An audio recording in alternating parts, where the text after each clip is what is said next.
তারা কেঁদেছিলেন। সেই ইসলামটা ক্ষয় হতে হতে কোথায় এসছে এখন? আজকে ইসলামটা কমপ্লিট হলো 1450 বছর। 1450 বছর হয়ে গেল, কম বেশি অ্যাকুরেটি বলছি না। যে ইসলামটা রসুলের জামানায় ছিল ওই ইসলামটা আজকে নাই। ওই ইসলামটা আজকে নাই। রসুল যে ইসলামটা বানিয়ে গেছিলেন উনি বলেছিলেন প্রাসাদ। এই প্রাসাদে দরজায় আগুন লেগেছে, জানালায় আগুন লেগেছে, ভেন্টিলেটরে আগুন লেগেছে, আলমারিতে আগুন লেগেছে, খাটে আগুন লেগেছে, সোফাতে আগুন লেগেছে, ডাইনিং এ আগুন লেগেছে, গোটা প্রাসাদটা জ্বলছে। তার মানে বিশ্ব মুসলিম জ্বলছে। দোষটা কার? দোষটা কার? এই ঘরে যে আগুনটা জ্বলেছে, আগুন তো নিভাতেই হবে, কিন্তু জ্বালালো কে?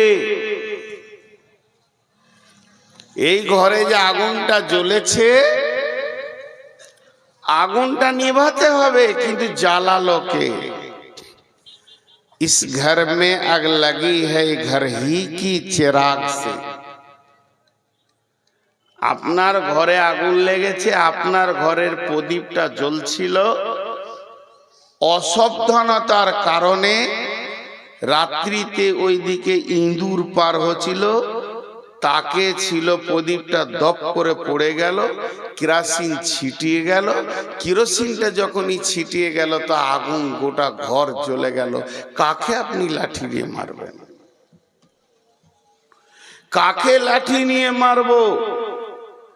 কার পিঠে আমি আঘাত করব যে তোর কারণে আমার ঘর জ্বলেছে? জ্বলেছে তো আমার কারণেই জ্বলেছে। ছোট্ট একটা আফসোসের কথা তুলে ধরি। আমার এই আঙ্গুল, 5টা আঙ্গুল, 5টা আঙ্গুলের মধ্যে একটাকে সিধা করেছি।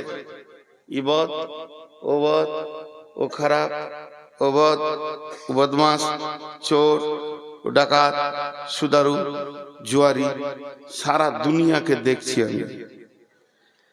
এই দিকে আছে একটা, আর আমার দিকে আছে কয়টা? 3টে। ই তো সাক্ষী। এই দিকে কয়টা আছে? তাহলে আমি যখন বলছি উই তাহলে ও 4 আনা, আমি নিজে 12 আনা। আমি নিজে 12 আনা। আমাদের বর্ধমানে মেয়েদের একটা কথা আছে, সরা বুঝেন? সরা, সরা বুঝেন? মাটির ঘড়াকে সরা বলে, ভালো বাংলা। আর পিতলের ঘড়াকে ঘড়া বলে। তো একটা হলো কলসি বলে, ওদের কলসি বলে। তাহলে আমি একদম মুখস্থ করি, কালকে জালসাটা করবো। তো ঘড়া আর একটা হলো সরা। সরাটা মাটির, ঘড়াটা পিতলের। আর বাড়িতে আছে 2টে বেটি, মেয়ে ছেলে। একটা হলো বেটি আর একটা হলো বৌমা।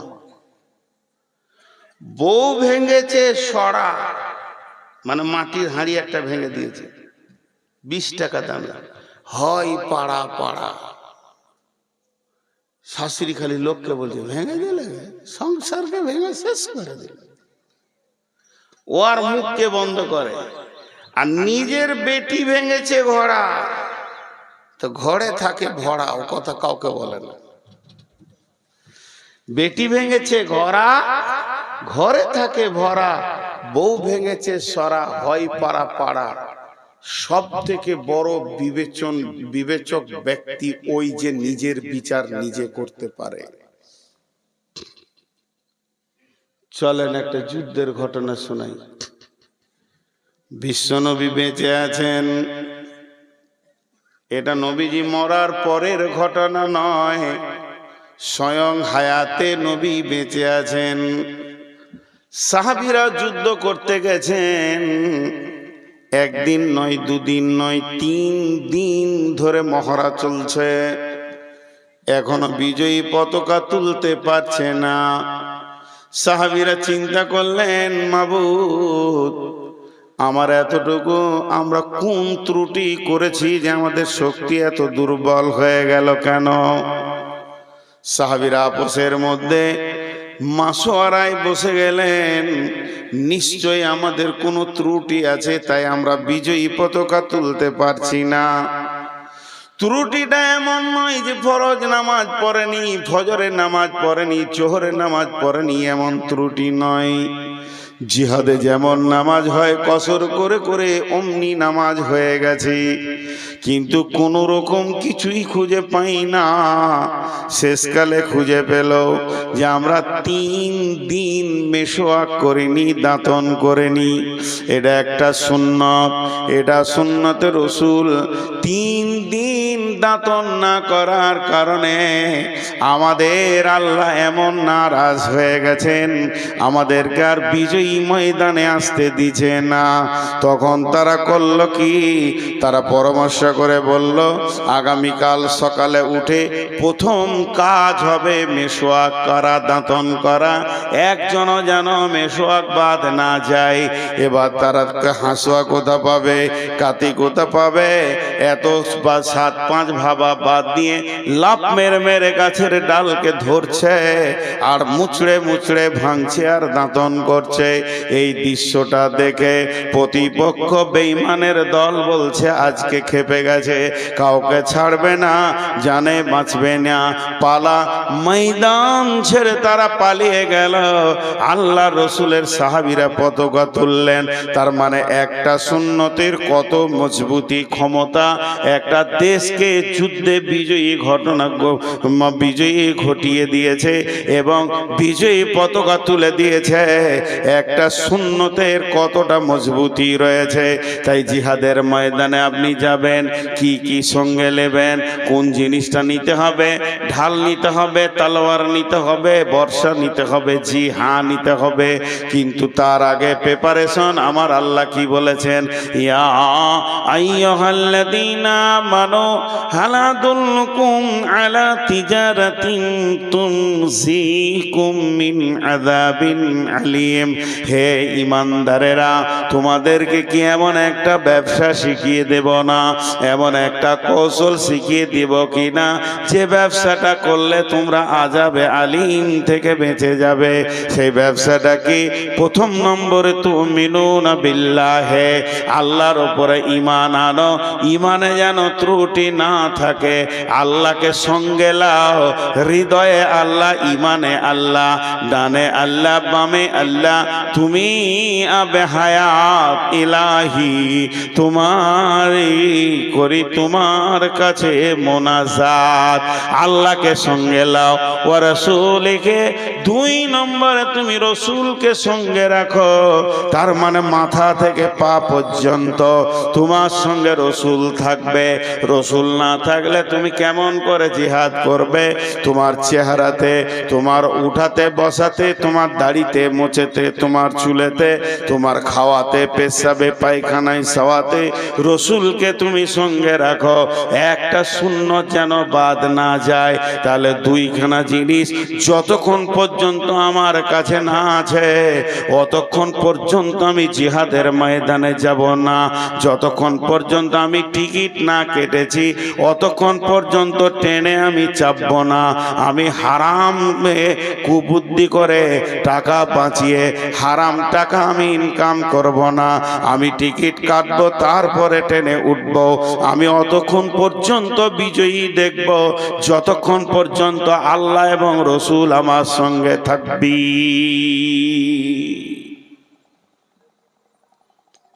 আমি এখন একটা ছোট প্রশ্ন করব আপনাদেরকে, বুঝে না বুঝে উত্তরটা দিয়ে দিবেন, না বুঝেও দিয়ে দিবেন।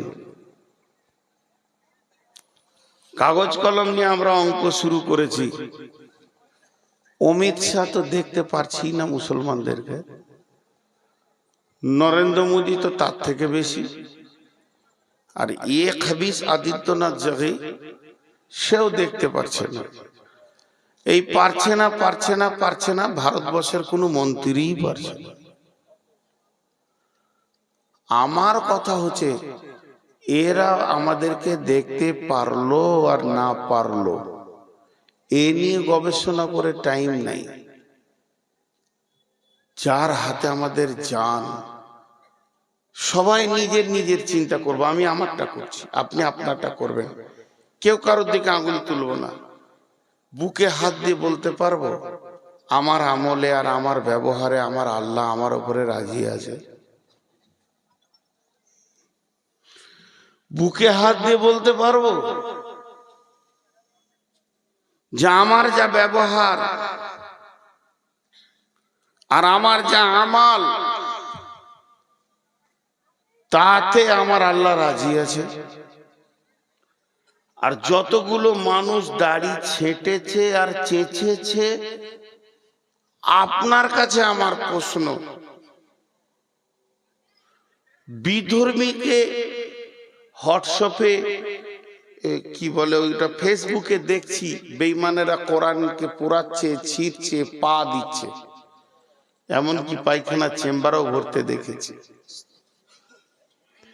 মুসলমান হিসেবে আপনার দিলে যতটা কষ্ট হচ্ছে আমার তার থেকে কম হয়নি, কষ্ট হচ্ছে। কিন্তু তার কাছে ঈমান নাই, সে তোটা করবি। কিন্তু তার কাছে ঈমান নাই, তার জন্য সেটা অনেক আসান, সে করবি। তা আমরা যে ঈমানদার, যে কটা লোক এখানে বসে আছি, আমি সহ, আমার গালের দাড়িটাকে চেঁচে নামিয়ে ওটাকে প্লট তৈরি করেছি। একবার বলেন যে এটা কে এসে আপনার দাড়িটা নামিয়েছে? একবার বলি। নিজের বুকে হাত দিয়ে দোষ অন্য জাতিকে দিব না। তারা তো হিন্দু, তারা খ্রিস্টান, তারা ইহুদি, তারা নাসারা, তারা মাজুসি, তাদের কোনো দলিল নেই। আর আমি অতটাই খুশি যে নাপিত আমার দাড়িটা কেটে দিচ্ছে, ওকে আবার 20টা টাকা দিচ্ছি। তুই কাজ করেছিস, আমার রসুলের সুন্নতকে কেটে নামিয়েছিস। এই জাতি বিজয়ী হবে। আগুনটা কে লাগিয়েছে ইসলামে? আত্মসমালোচনা করি একটু। কে লাগিয়েছে? যে কোটি যুবক আছে, আমার 53 বয়স, একটা আমার বেটার বয়স, আমার ছেলের বয়স। যদিও ছেলে, তা আমি হাত দুটো ধরে বলছি, বাপ তোমার ওই মাথার চুলটা ইহুদিদের, তোমার ওই মাথার চুলটা ইহুদিদের। এখন তুমি ইহুদিকে ভালোবাসো না নবী মুহাম্মদ সাল্লাল্লাহু আলাইহি ওয়াসাল্লামকে ভালোবাসো?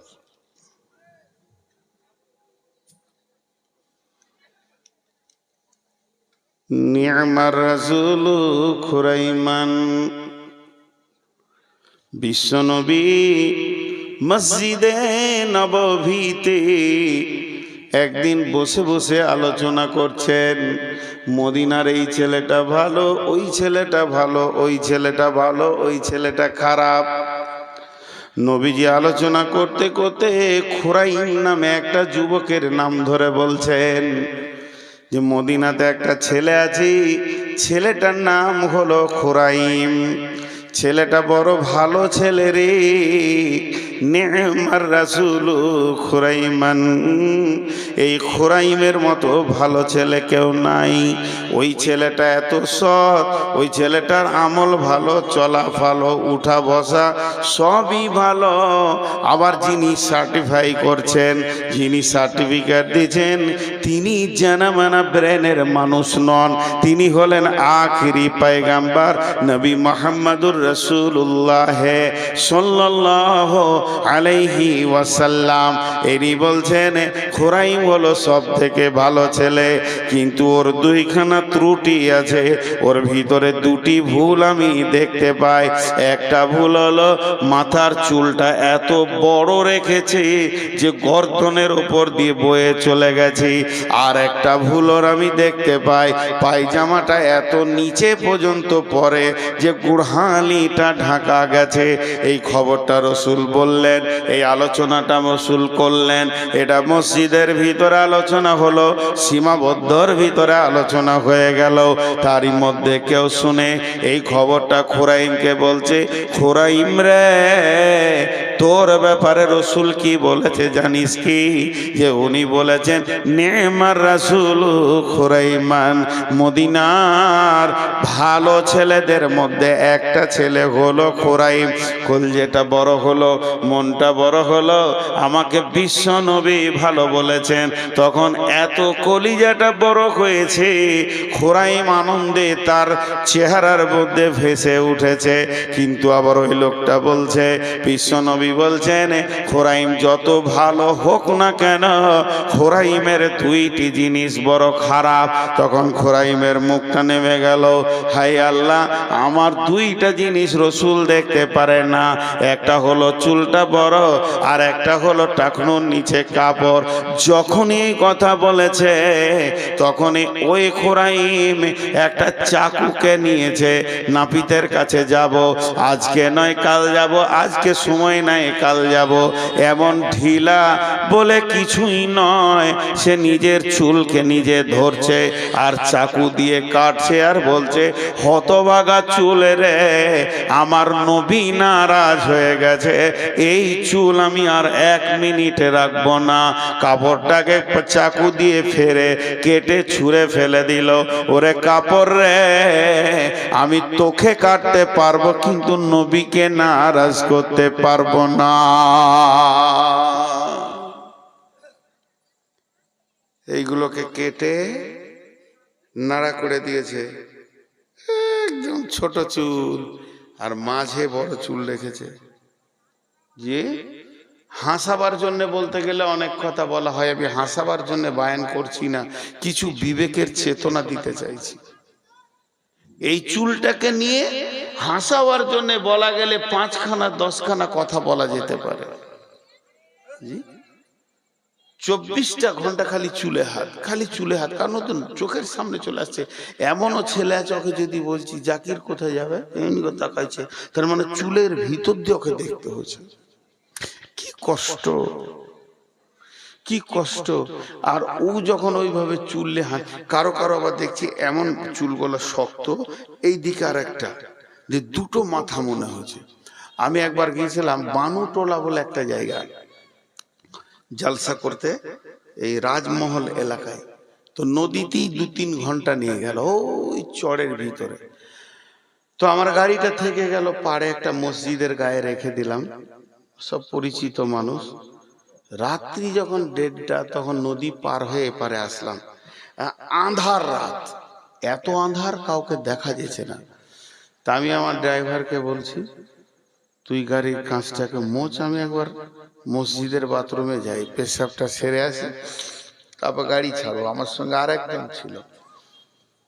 তো মসজিদের পাশে 3-4টা ছেলে চলাফেরা করছে, তো দুটো করে মাথা। একটা ছেলে পরিষ্কার দেখছি দুটো মাথা, একটা উপরে একটা নিচে, মানে আঁধারে। তো আমি ভাবছি, আল্লাহ, কি মানুষ না জিন? এত রাতে ওরাও মসজিদে ঢুকেছে পেশাবখানায়, ফুল প্যান্ট ট্যান্ট পরে, পিঠে ব্যাগ রয়েছে। আল্লাহ, এই মানুষ না জিন? দূরে থেকে দেখছি, কাছে গিয়ে যখন মোবাইল লাইটটা দিলাম তখন দেখলাম মানুষেরই বাচ্চা, চুলটা কেটেছে ওরকম করে, ওপর দিকে আর একটা মাথা মনে হয়েছে। আমি আফসোস করলাম, এটা বিশ্ব নবী কোনোদিন করেননি। এখন বলেন, জালসাটা এখানে শেষ করব না একটু আগাবো? আপনারা বলবেন আগান, আমি বলবো শেষ করবো। বলে কেন?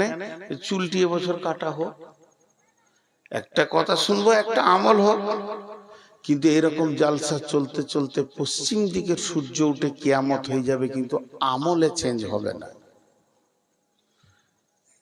যে কটি যুবক আছে, এরা কি আজকে তওবা করতে পারে যে আমি কালকে ব্লেড দিয়ে বেঈমান চুলের গোষ্ঠী বিক্রি করে দিব? যেমন আমার রসুল চুল রাখতেন, সব সমান হবে। আমি সেরকম চুল রাখবো, কিংবা লিম্মা জুম্মা আফরা যে কোনো একটা চুল রাখবে, পারবে না। বলেন দোষ বিজেপির না বজরঙ্গের? ইসলামের ঘরে যে আগুন জ্বলেছে দোষ বিজেপির না বজরঙ্গের? বলেন।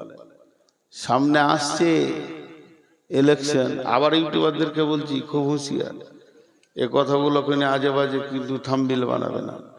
আসছে ইলেকশন, আপনার এখানে বলেন মুসলিম বিজেপিতে দাঁড়িয়েছি কি দাঁড়ায়নি? বলেন।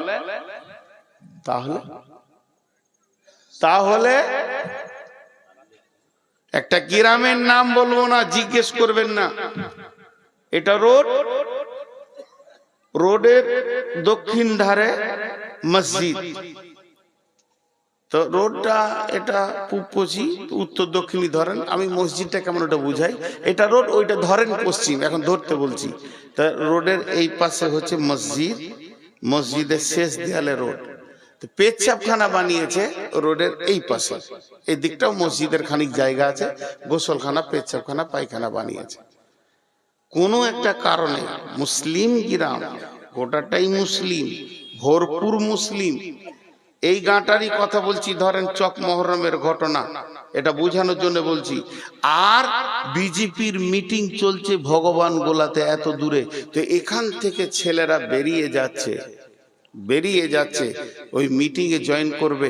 সেই ছোট হাতি বলে ওই গাড়িকে ভাড়া করেছে, আর বিজেপির পতাকা বেঁধেছে, আর দাড়িওয়ালা আছে, বেদাড়িও আছে, সব কটা মুসলিমের বাচ্চা, আর ওইদিকে পেরিয়ে যাচ্ছে। আর মসজিদের সামনে দিয়ে আমাকে যখনই দেখেছে যে এটা বক্তা আছে, তা আমাকে সামনে রেখে বলছে জয় শ্রীরাম। আপনারা হাসছেন, কিন্তু আমার দুঃখ লেগে গেল বলতে। ওদেরকে কালেমা পড়াতে হবে কি হবে না? চলে গেল। আপনাদের কাছে আমি একটা শিশু বাচ্চা, আপনারা আমার ওস্তাদ, আমি পড়া শোনাচ্ছি আপনাদেরকে, একটা উত্তর দেন, হাতগুলো ধরে বলছি, একটা উত্তর দেন যে আজকে মুসলমানের বাচ্চা যদি এটা বলে, তা আপনাদের কাছ থেকে আমি একটা বিচার চাইব। এটা হলো চক মহরম, পাশে হিন্দু গ্রাম, হিন্দুর কোন একটা যুবক, ব্যানার্জি ঘরের ছেলে, চ্যাটার্জি ঘরের ছেলে, বন্দ্যোপাধ্যায় ঘরের ছেলে, হিন্দুদের ভিতরে যেগুলো আপার লেভেলের ঘরের ছেলে, শিক্ষিত ছেলে, ছেলেটা ইঞ্জিনিয়ার, ছেলেটা ভালো ভদ্র, কিন্তু তার চলাফেরা মুসলিমদের মতো। বন্ধু আছে অনেকগুলো মুসলিম, একসঙ্গে হোস্টেলে পড়াশোনা করেছে, বহরমপুরে পেচ্ছাপ করে পানি নেয়, দাঁড়িয়ে পেচ্ছাপ করে না। আবার কখনো কখনো মুখ দিয়ে বলে মুসলিমদের নিয়মগুলোই ভালো। আবার বিয়ে শাদী করেছে, ভোজ টোজ করেনি, হালকা করে নিয়েছে। আর মাঝে মাঝে ঈদে চলে আসে বন্ধুদের সঙ্গে আনন্দ করতে, আবার ওর মুখ দিয়ে বের হয় এইটাই ভালো। আপনার মনটা কি হবে বলেন? এই বিচারটা আমি চাইছি। আর না হয় জুতোগুলো আমার মাথায় ছুড়ে দেন। আপনার মনটা কি হবে ওই ছেলেটার ব্যাপারে? আপনি তখন আমাকে বলবেন মাওলানা একটা খবর শোনাই। কি খবর? এই পাশের গ্রামে একটা ছেলে আছে, এই ছেলেটার নাম হচ্ছে সুমন বন্দ্যোপাধ্যায় বা সুমন চ্যাটার্জি, খুব ভালো ছেলে, এত ট্যালেন্টেড না, 75% চলে এসছে। পার্সেন্টেজ বলছেন আপনি, আর একটু মেহনত করলে 25% চলে আসবে। তাহলে আপনার মনটা খুশি হচ্ছে কি হচ্ছে না? আর এতগুলো লোক কথা বলে না, একবার উত্তর চাইছি তো উত্তর দেয় না। খুশি হচ্ছে কি হচ্ছে না? তাহলে যদি কোনো হিন্দুর ছেলে, ব্যানার্জি ছেলে, চ্যাটার্জির ছেলে, দাসের ছেলে, গুপ্তর ছেলে, গুহর ছেলে, সে যদি ইসলামকে মেনে নেয়, ইসলামের আচরণকে মেনে নেয়, ইসলামের কাছাকাছি চলে আসে, যেমন আপনার দিলটা কৌতূহল হবে, আপনার দিলটা উচল পাচল করবে, আর একটু গায়ে হাত বুলিয়ে দিলে মনে হয় মসজিদ ঢুকে যাবে। বন্ধুরে, তাহলে বর্তমান মুসলমানের চাল চলন হিন্দুদের মতো হয়ে গেছে। এদের বিয়ে শাদী হিন্দু, এদের চলাফেরা হিন্দু, এদের পোশাকে হিন্দু, এদের এদের সমস্তগুলো মুসলমানের মতো আর নাই। এরা যখনই ফুল প্যান্টটা পরে একটু খালি গ্রাম থেকে বেরিয়ে চলে যাবে, এটা মুসলিম না নন মুসলিম বোঝা যাবে না।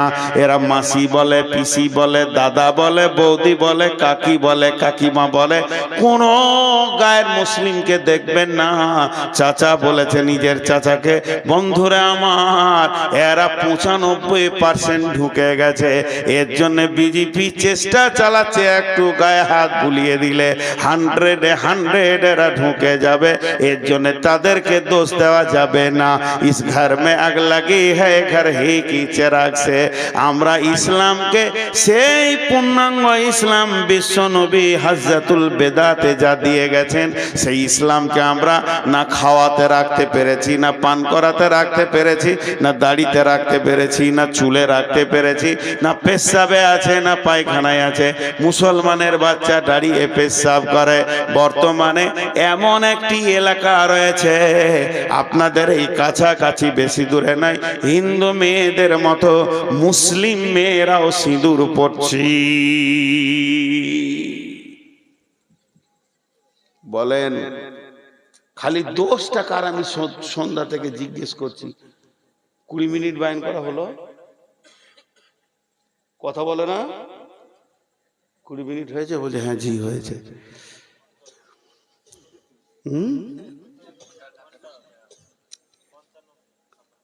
55-57 নয়, ঘন্টা ক্রস করেছে। হ্যাঁ, হাটে এক মাস্টার ডিম কিনতে গিয়েছে, বলছে ডিমের দাম কত রে? বলছে 6 টাকা। বলছে যে ছোট ডিম? বলছে ছোট মুরগিকে সুধাওগা কত কোঁত লেগেছে। আজকে যে বায়ানটা করছি এটা বোনাস। শওকতকে বলবেন ও যেন ওভার ডিউটি কিছু দিয়ে দেয়, কারণ আমার তো 12টায় ডিউটি শেষ। আমি ঢুকেছি সন্ধ্যা 7টায়, টাইমে এসেছি, বলতে পারবে না যে টাইমে আসেনি। জি, আপনারা বসে আছেন, খুব ভালো লাগছে। একটু আত্মসমালোচনা করি। এবার ওষুধ দিব, এমন এমন ওষুধ দিব কোরআন থেকে, যে আয়াতগুলো আপনাদের সামনে আমি পড়েছি সব চলে আসবে। এই ওষুধ যদি মুসলিমরা গ্রহণ করে, 2025 সাল যেতে হবে না, 24 সালই ভারতবর্ষ মুসলিমদের হাতে আসবে ইনশাআল্লাহ। কোরআন বলছে তো, কোরআন বলছে। জোশ থাকবে কোথায়? এত জায়গা ফাঁকা থাকতে রোডে বসে আছে। আর রোডে তো একমাত্র চতুষ্পদ প্রাণী বসে, ওদের জ্বালাতে গাড়ি চালানো যায় না। জোশ থাকবে কোথায়? জায়গা আর খুঁজে পেয়েছে না। মা বোনেরা কেটে পড়েছে, নামবে কেন? ওর বাপ নামে নি, ওর দাদা নামে নি। ওর বাপ বলেছে, বাপ তোর দাদা জীবনে রোড ছাড়া বসতো না, তুইও জানে কাজ করিস না, বংশের সম্মান চলে যাবে। আপনাদের বিরক্ত লাগছে নাকি? লাগবে কেন? বকছি তো আমি।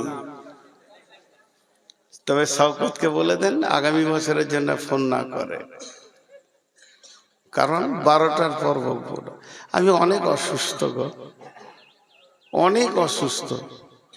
এই দলটি এসে বসলো, আরেকটা দল এসে হাজির হচ্ছে, ওরা রাস্তায় বসবে। চলে এসে সোনামানিকের দল। সকলে একবার আল্লাহর নাম নিই, নারে তাকবীর। জজবার সঙ্গে যদি দিলে ঈমান থাকে তো ইনশাআল্লাহ একটা ভালো সুসংবাদ দিয়ে দিই। পৃথিবীতে যত যুদ্ধই হোক, আল্লাহ রসুল বলে গেছেন আমার উম্মতকে নির্মূলে শেষ করতে পারবে না। আর পৃথিবী থেকে যেদিন ইসলাম বিদায় নেবে, কিয়ামত হবে, সেদিন সারা বিশ্বটা মুসলিমরাই শাসন করবে ইনশাআল্লাহ। কোনো ভয় নাই, আসবেই এদিন। কারণ বিশ্বনবীর জবানে কোনোদিন মিথ্যা কথা বের হয়নি, আর জীবনও হবে না। কিন্তু বহুত মার খাওয়ার পর আসবে। বিসমিল্লাহির রহমানির রহিম।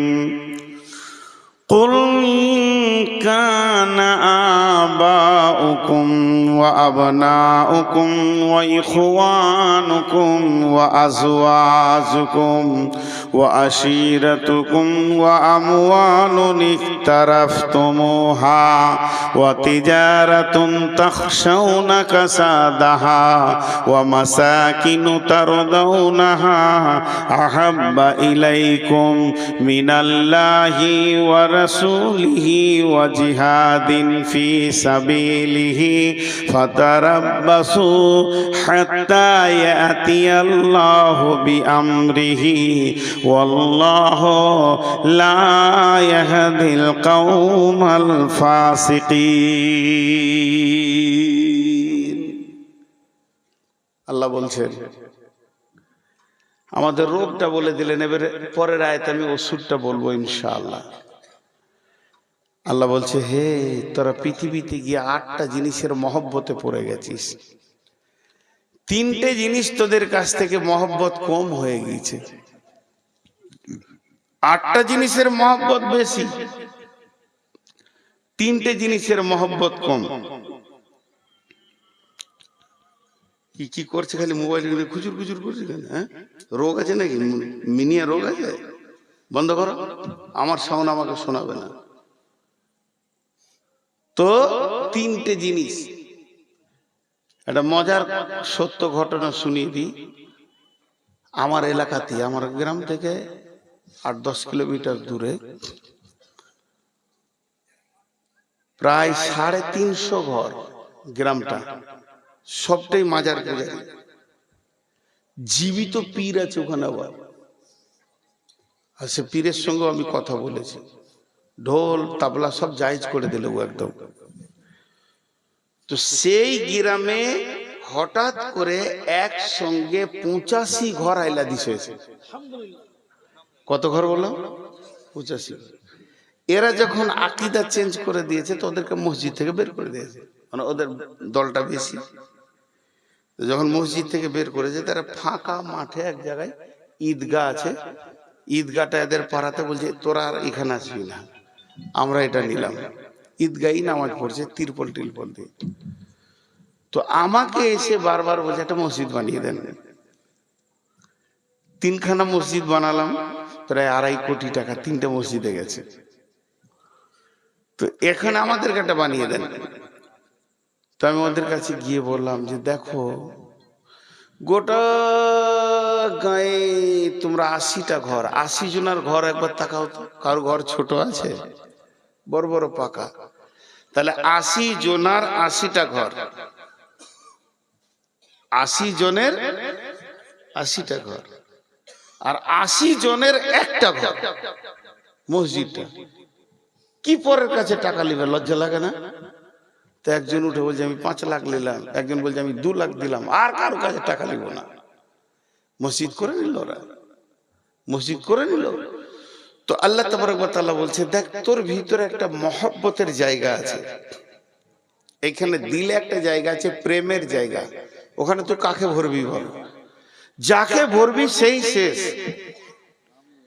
আল্লাহ তাবারক ওয়া তাআলা বলছেন তোরা ওখানে পড়েছিস কাকে 8 জনের মহব্বত তোদের দিলে রয়েছে 3 জনের মহব্বত তোদের দিল থেকে কমে গেছে কুল ইন কানা আবাউকুম বাপের মহব্বত সন্তানের মহব্বত ভাইয়ের মহব্বত বিবির মহব্বত বন্ধু বান্ধবের মহব্বত সঞ্চিত মালের মহব্বত গাড়ি বাড়ি ব্যবসা বাণিজ্যের মহব্বত আজ যে ঘরটা বানিয়েছি সেই অট্টালিকার মহব্বত এই 8টা মহব্বত তোদেরকে গেড়ে ধরে বসে রয়েছে তোদের কাছ থেকে 3টে মহব্বত চলে গেছে আহাব্বা ইলাইকুম তোদেরকে 100% মসজিদে পাওয়া যায় না মিনাল্লাহে ওয়া রাসূলিহি আর বডিতে তোদের রাসূলকে পাওয়া যাচ্ছে না তাহলে দুজন তোদের কাছ থেকে সরে গেল ও জিহাদিন ফি সাবিলিহি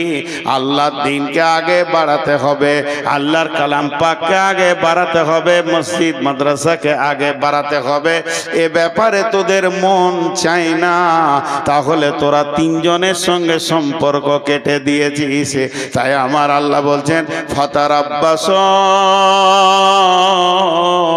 ফাতারাব্বাসু হাত্তা ইয়াতি আল্লাহু বিআমরিহি ওয়াল্লাহু লা ইয়াহদিল কওমাল ফাসিকিন।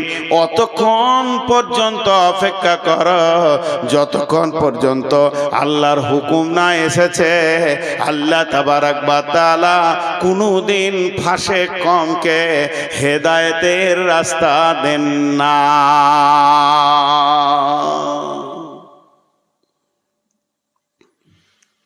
ফাসেক কওমকে আল্লাহ কোনদিন হেদায়েতের রাস্তা দেন না।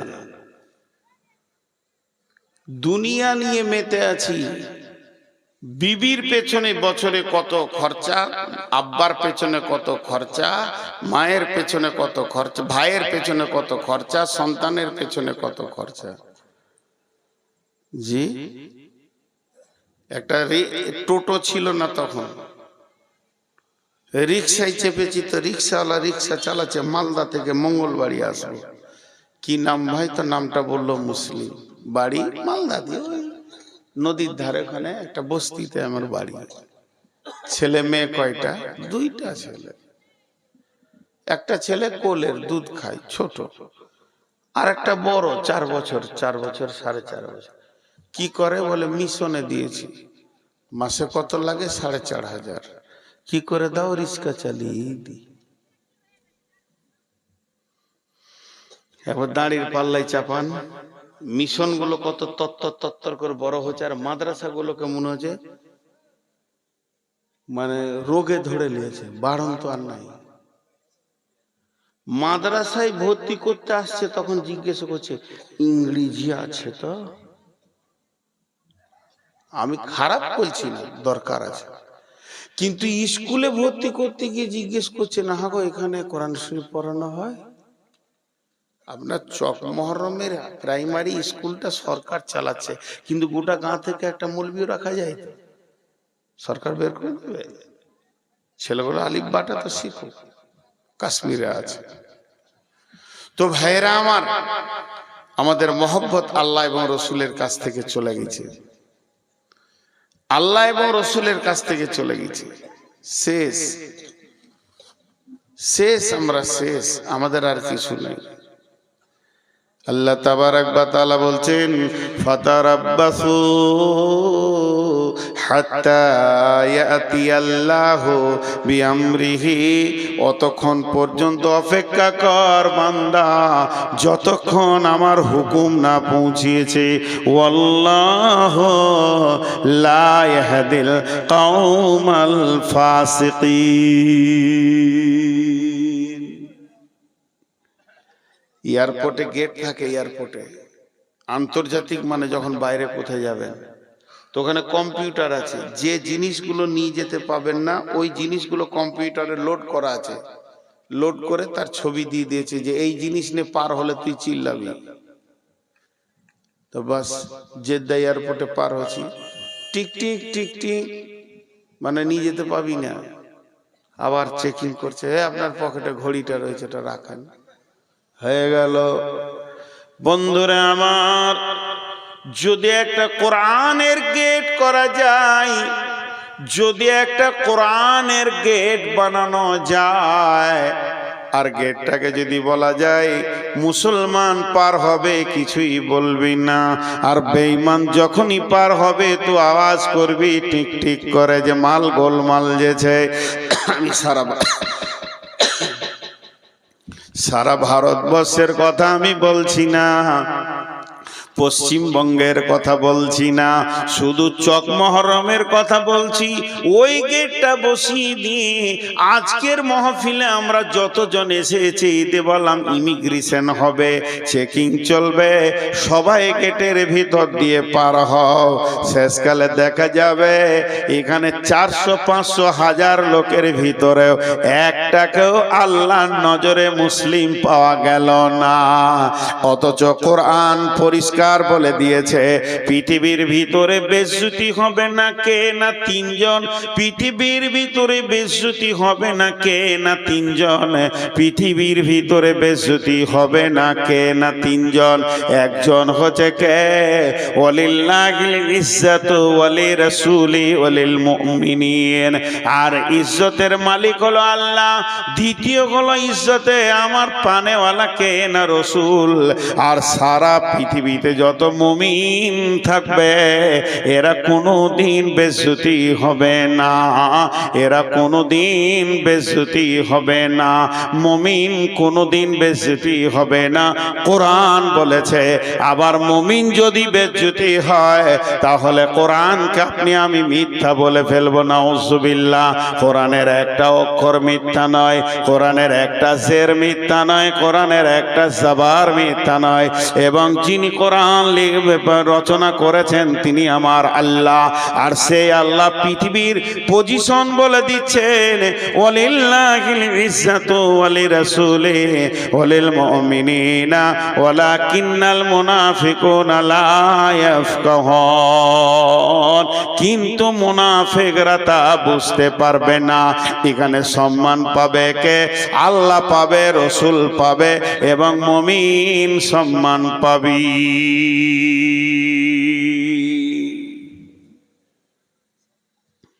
কত পরেশগার দিনদার ভালো ভালো আলেম বেজ্জতি হয়ে গেছে গো, তাহলে কি সে মুমিন লয়? হ্যাঁ মুমিন। বেজ্জতির দুটা ভাগ। বেজ্জতি কাকে বলে? বেজ্জতির আবার বিস্তারিত বর্ণনা করতে হবে। যাকে জানা মানা বেজ্জতি লয়। আমার গালে কেউ একটা পরাত করে মেলে দিল এখান থেকে এসে, এটা বেজ্জতিও হতে পারে, ইজ্জতও হতে পারে। রসুলও মার খেয়েছেন। যদি ওইটা হয় দিনের জন্যে তো ওটার নাম হচ্ছে ইজ্জত। আমি যে মাঠটা খেলাম, অঙ্ক করতে হবে কেন খেলাম, আল্লাহর জন্য না রসুলের জন্য?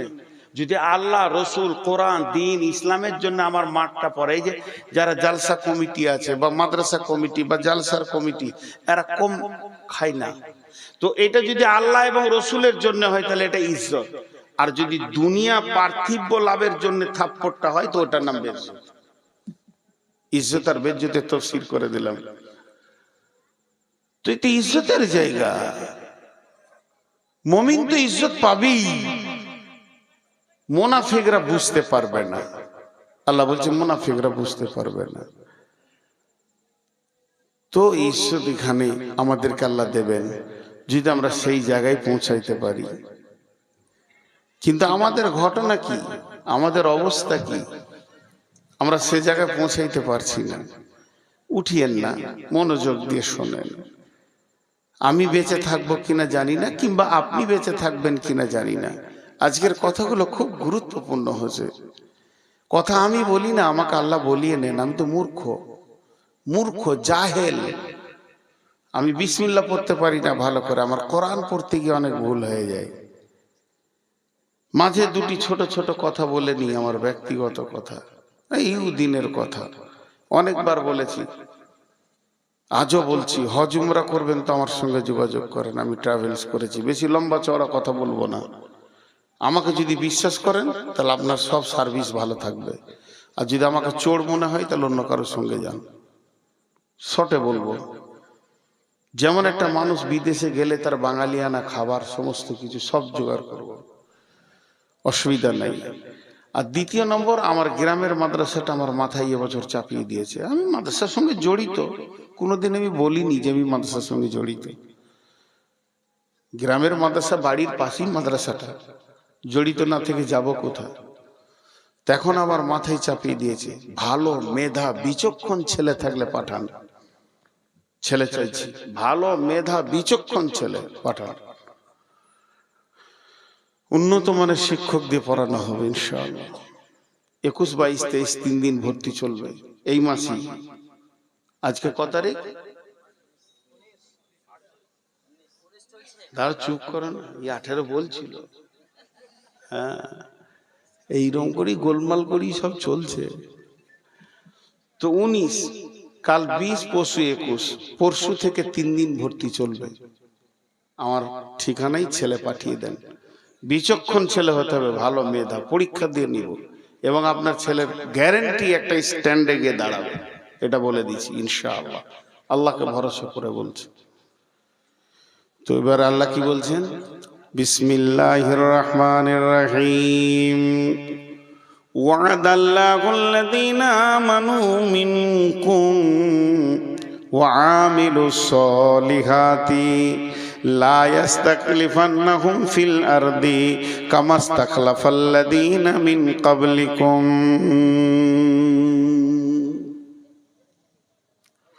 ওয়াদাল্লাহুল্লাযীনা আমানু মিনকুম ওয়া আমিলুস সলিহাতি লা ইস্তাখলিফান্নাহুম ফিল আরদি কামা ইস্তাখলাফাল্লাযীনা মিন ক্বাবলিকুম। আল্লাহ নিজেই বলছেন, হে আমার গোলামের দল, এবার তোদেরকে বাঁচার রাস্তা কি বলছি শোন। এখন তো আর নবী বেঁচে নাই, তবে আমরা আখিরি নবীর উম্মাত হিসেবে আমাদের দায়িত্ব কাজ হচ্ছে তা'মুরুনা বিল মারুফি কুনতুম খায়রা উম্মাতিন উখরিজাত লিন-নাসি তা'মুরুনা বিল মারুফি ওয়া তানহাউনা আনিল মুনকারি। এক কাজ কর, তোরা বাড়ি থেকে বের হয়ে যা আর একে অপরকে রিপেয়ার করেলে যতগুলি টিউ আছে কোনোটাই যেন লিক না থাকে। একজন আর একজনকে বলবো, ভাই দাড়ি ছেড়ে দাও আর দাড়ি কাটিও না, মোচকে ছোট করো তবে একদম চেঁচে ফেলে দিও না। আর একজনকে বলবো, ভাই জুয়া ছেড়ে দাও, চুরি করিও না, খবরদার তুমি সুদ খাইও না। ইসলামে আমরা যতজন রয়েছি, যতগুলি যুবক, যতগুলি বৃদ্ধ, ইসলামের আমরা যে ক্ষমতা রয়েছি, এর আমরা ইসলামের ব্লাড, আমরা ইসলামের শক্তি যারা রয়েছে, শক্তিটাকে পূর্ণাঙ্গ ফিরে আনতে হবে। আল্লাহ তাবারক ওয়া তাআলার রাসূল বলছেন, আমার উম্মত অহন রোগে ভুগবে। সাহাবীরা প্রশ্ন করলেন, ইয়া রাসূলুল্লাহ, ওহান কাকে বলে? আল্লাহর নবী বললেন, হুব্বুদ দুনিয়া কারাহিয়াতিল মত। তাদের ভিতরে দুনিয়ার প্রেম জমে যাবে, মতকে তারা ঘৃণা করবে, মরতে চাইবে না। এটাই হলো বড় রোগ। আর সাহাবীরা বলতেন, ইয়া রাসূলুল্লাহ, আমার নামটা জিহাদের ময়দানে ফার্স্ট লিস্টে দিয়ে দেন। বন্ধুরা আমার, এই রকম ধরনের আমাদের ভিতরে অহন এসে গেছে। ঘর বাড়ি ঐশ্বর্য দোকানদানি ছেড়ে যেতে মন চাইছে না। কিন্তু আমার নবী বলছেন, এই রোগ যদি থাকে তাহলে তুমি কোনোদিন বিজয়ী হতে পারবে না। এরপরে হলো ঘটনা কি? আল্লাহ তাবারক ওয়া তাআলা বলছেন, এক কাজ কর, তোদের সঙ্গে আমি ওয়াদা করছি, তোরা আগে লিখগুলো মার। আল্লাযীনা আমানু ওয়া হাজারু ওয়া জাহাদু ফি সাবিলিল্লাহি বিআমওয়ালিহিম ওয়া আনফুসিহিম। তোরা এক কাজ কর, নিজের বাড়ি থেকে বের হ আর লিখগুলো মারতে শুরু কর। যখন তোরা সকলে লিখ মেরে একটা ময়দানে এসে দাঁড়িয়ে যাবি, 100% ইমানের ময়দানে দাঁড়িয়ে যাবি, তখন তোদের মতো বুলেটিন বোম আর পৃথিবীতে কেউ হবে না। তোদেরকে চাই না ক্ষেপণাস্ত্র, তোদেরকে চাই না আপনার কিনা, তোদেরকে চাই না পরমাণু, তোদের শুধু চাই আল্লাহ। আল্লাহকে সঙ্গে নে, রসুলকে সঙ্গে নে, মুষ্টির ভিতরে পৃথিবীটাকে এনে দিব। সারা দুনিয়া তোরাই শাসন করবি, কিন্তু এক কাজ কর, প্রথমে আমলের লিখগুলোকে মেরেলে আল্লাহ রাজি হয়ে যাবে। চেহারাতে চরিত্রে রসুলকে নিয়ে চলে আয়, তারপরে তুই একটা বুলেট হয়ে যাবি। আমার আল্লাহ বলছেন, ওয়াদাল্লাহুল্লাযীনা আমানু, হে ঈমানদার, তোমাদের সঙ্গে আমি আল্লাহ ওয়াদা করছি। ভাইরা আমার, আল্লাহর ওয়াদা কোনোদিন মিথ্যা হতে পারে না, পারে না, পারে না, পারে না। আমি ওয়াদা করছি আগামী বছর আবার আসবো, কিন্তু আমাকে ইনশাআল্লাহ বলতে হবে। যদি আল্লাহ তৌফিক না দেয়,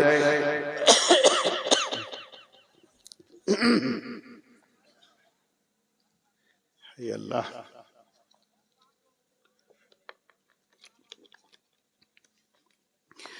আমার ওয়াদা ফেল হয়ে যেতে পারে। আমি ওয়াদা করছি সকাল বেলায় আমি লালগোলা যাব, দেখা যাচ্ছে নদী পার হয়ে চলে গেলাম কাবিলপুরে। তার মানে হচ্ছে আমার ওয়াদার ভিতরে আমার রব কন্ট্রোল করবেন, তার তৌফিক না হলে ওয়াদা পূরণ হবে না। কিন্তু একটা জন এমন আছে যা ওয়াদা করবে তা পূরণ হয়ে যাবে, তিনি হলেন আল্লাহ। সেই আল্লাহ ওয়াদা করছেন। এই ওয়াদাটা কোনো আলেমের নয়, কোনো মৌলানার নয়, কোনো মুফতির নয়, কোনো মুহাদ্দিসের নয়, কোনো ফেরেশতার নয়, কোনো নবীর নয়, স্বয়ং আল্লাহ ওয়াদা করছেন। ওয়াদাল্লাহুল্লাযীনা আমানু ওয়া আমিলুস ওয়াদাল্লাহুল্লাযীনা আমানু মিনকুম, যারা ঈমানদার তাদের সঙ্গে আল্লাহ ওয়াদা করছেন ওয়া আমিলুস সলিহাতি, তোরা ভালো আমল কর, তোরা ঢুকে যা আমার আওতাভুক্ত, তোরা চলে আয়। তাহলে কি হবে? আল্লাহ সঙ্গে সঙ্গে বলছেন লা ইস্তাখলিফান্নাহুম ফিল আরদি কামাস্তাখলাফাল্লাযীনা মিন ক্বাবলিকুম, যেমন তোদের পূর্বপুরুষেরা বিশ্বকে বিজয়ী করেছিল ওই রকম তোরা বিজয়ী দেখবে, সারা দুনিয়া তোদের পায়ের তলে আসবি।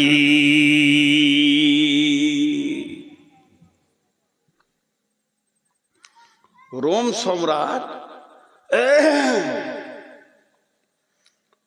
সম্রাট সৈন্য এনেছে কতগুলো? 1.5 লক্ষ। রোম সম্রাট সৈন্য এনেছে কতগুলো? 1.5 লক্ষ। আর রসুলের সাহাবীদের মুজাহিদ কত? 10,000। তাহলে লড়াইটা বাঘে ছাগলে চলছে, লড়াইটা বাঘের সঙ্গে ছাগলের চলছে। 1.5 লক্ষ আর 10,000। তো বিশ্বনবী তাঁবুতে একটু ভারাক্রান্ত অবস্থায় রয়েছে। বিশ্বনবী উঠিয়েন না গো, এরা মনে মনে ভাবছি মাইক পেয়েছে তো ছাড়বে না নাকি রে বাবা। হ্যাঁ, আমি বললাম যে আমি চালাবো না, আমি ওদেরকে উঠতে মনে করছি, বুঝে আপনি চালিয়ে। হায় আল্লাহ, আমি যতই চালাই আর 10 মিনিট না, আমার অবস্থা তো আপনারা বুঝছেন না। আমি আমার একটা দুঃখের কথা 2 মিনিট বলছি আর কি, আপনাদের মূল্যবান টাইম থেকে নিয়ে নিলাম, এর জন্য আমি ক্ষমা চাইছি। আমি যে অসুস্থ এটা কেউ বুঝতে চাইছে না কেন? কালকে জুমা পড়ানোর জন্য কাবিলপুরে না হলে 5 বার ফোন করলে, আমি বললাম আমি দাঁড়াতে পারি না, এই যে বসে 2 ঘন্টা চালিয়ে দিলাম, দাঁড়িয়ে যদি বলেন 10 মিনিট পারবো না। এই দুটো হাঁটু কটকট কটকট করে মনে হবে পোকাতে কাটছে। আজ মনে হয় কতদিন যে জুমা পড়াইনি আল্লাহ জানে। আমার গ্রামে এই গত জুমা বসে আছি, বাচ্চা ছেলেতে পড়ালো, আমি পারছি না, তুমি পড়াও। উঠতে চাইছে না, আমি বলছি তুমি পড়াও, তো খালি বলছি অসুখ আসুন, হাঁটু ব্যথা আসুন, হাঁটু ব্যথা আসুন। কেউ কারোর লয়, আল্লাহ ভালোবাসে দেখ, তারপরে বোঝা আল্লাহ ভালোবাসে। সে হিন্দুদের খঞ্জনি বাজাই না, কেউ কারোর লয় রে বন্ধু, কেউ কারোর লয়।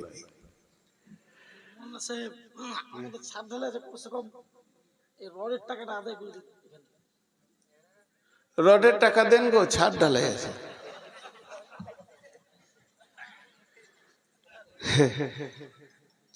ছিয়ানব্বই বছর বুড়িকে যদি বলা হয় যে আর 2টো ছেলেদের চাচা বলবো, হবে? কথা বলে না? রাজীব ব্যাপার, ছেলে হবে ওর, বাস আমাকে দিয়েছো জালসার বার্ধক্য অবস্থায়, যৌবন অবস্থায় দিতে হবে, এটা পায়ে ধরে ধরে চেয়েছি। তারা কেঁদেছিলেন। সেই ইসলামটা ক্ষয় হতে হতে কোথায় এসছে এখন? আজকে ইসলামটা কমপ্লিট হলো 1450 বছর, 1450 বছর হয়ে গেল, কম বেশি অ্যাকুরেটি বলছি না। যে ইসলামটা রসুলের জামানায় ছিল ওই ইসলামটা আজকের নাই, ওই ইসলামটা আজকে নাই। রসুল যে ইসলামটা বানিয়ে গেছিলেন উনি বলেছিলেন প্রাসাদ। এই প্রাসাদে দরজায় আগুন লেগেছে, জানালায় আগুন লেগেছে, ভেন্টিলেটরে আগুন লেগেছে, আলমারিতে আগুন লেগেছে, খাটে আগুন লেগেছে, সোফাতে আগুন লেগেছে, ডাইনিং এ আগুন লেগেছে, গোটা প্রাসাদটা জ্বলছে। তার মানে বিশ্ব মুসলিম জ্বলছে। দোষটা কার? দোষটা কার?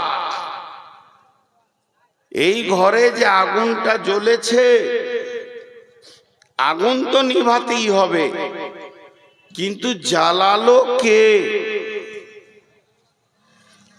এই ঘরে যে আগুনটা জ্বলেছে, আগুনটা নিভাতে হবে, কিন্তু জ্বালালো কে? इस घर में आग लगी है घर ही की चिराग से।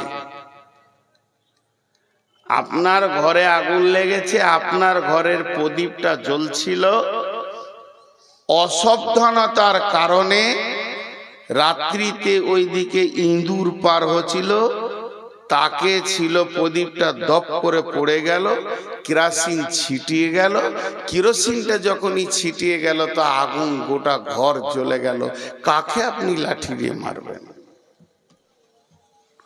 কাকে লাঠি নিয়ে মারবো? কার পিঠে আমি আঘাত করব যে তোর কারণে আমার ঘর জ্বলেছে? জ্বলেছে তো আমার কারণেই জ্বলেছে। ছোট্ট একটা আফসোসের কথা তুলে ধরি। আমার এই আঙ্গুল, 5টা আঙ্গুল, 5টা আঙ্গুলের মধ্যে একটাকে সিধা করেছি।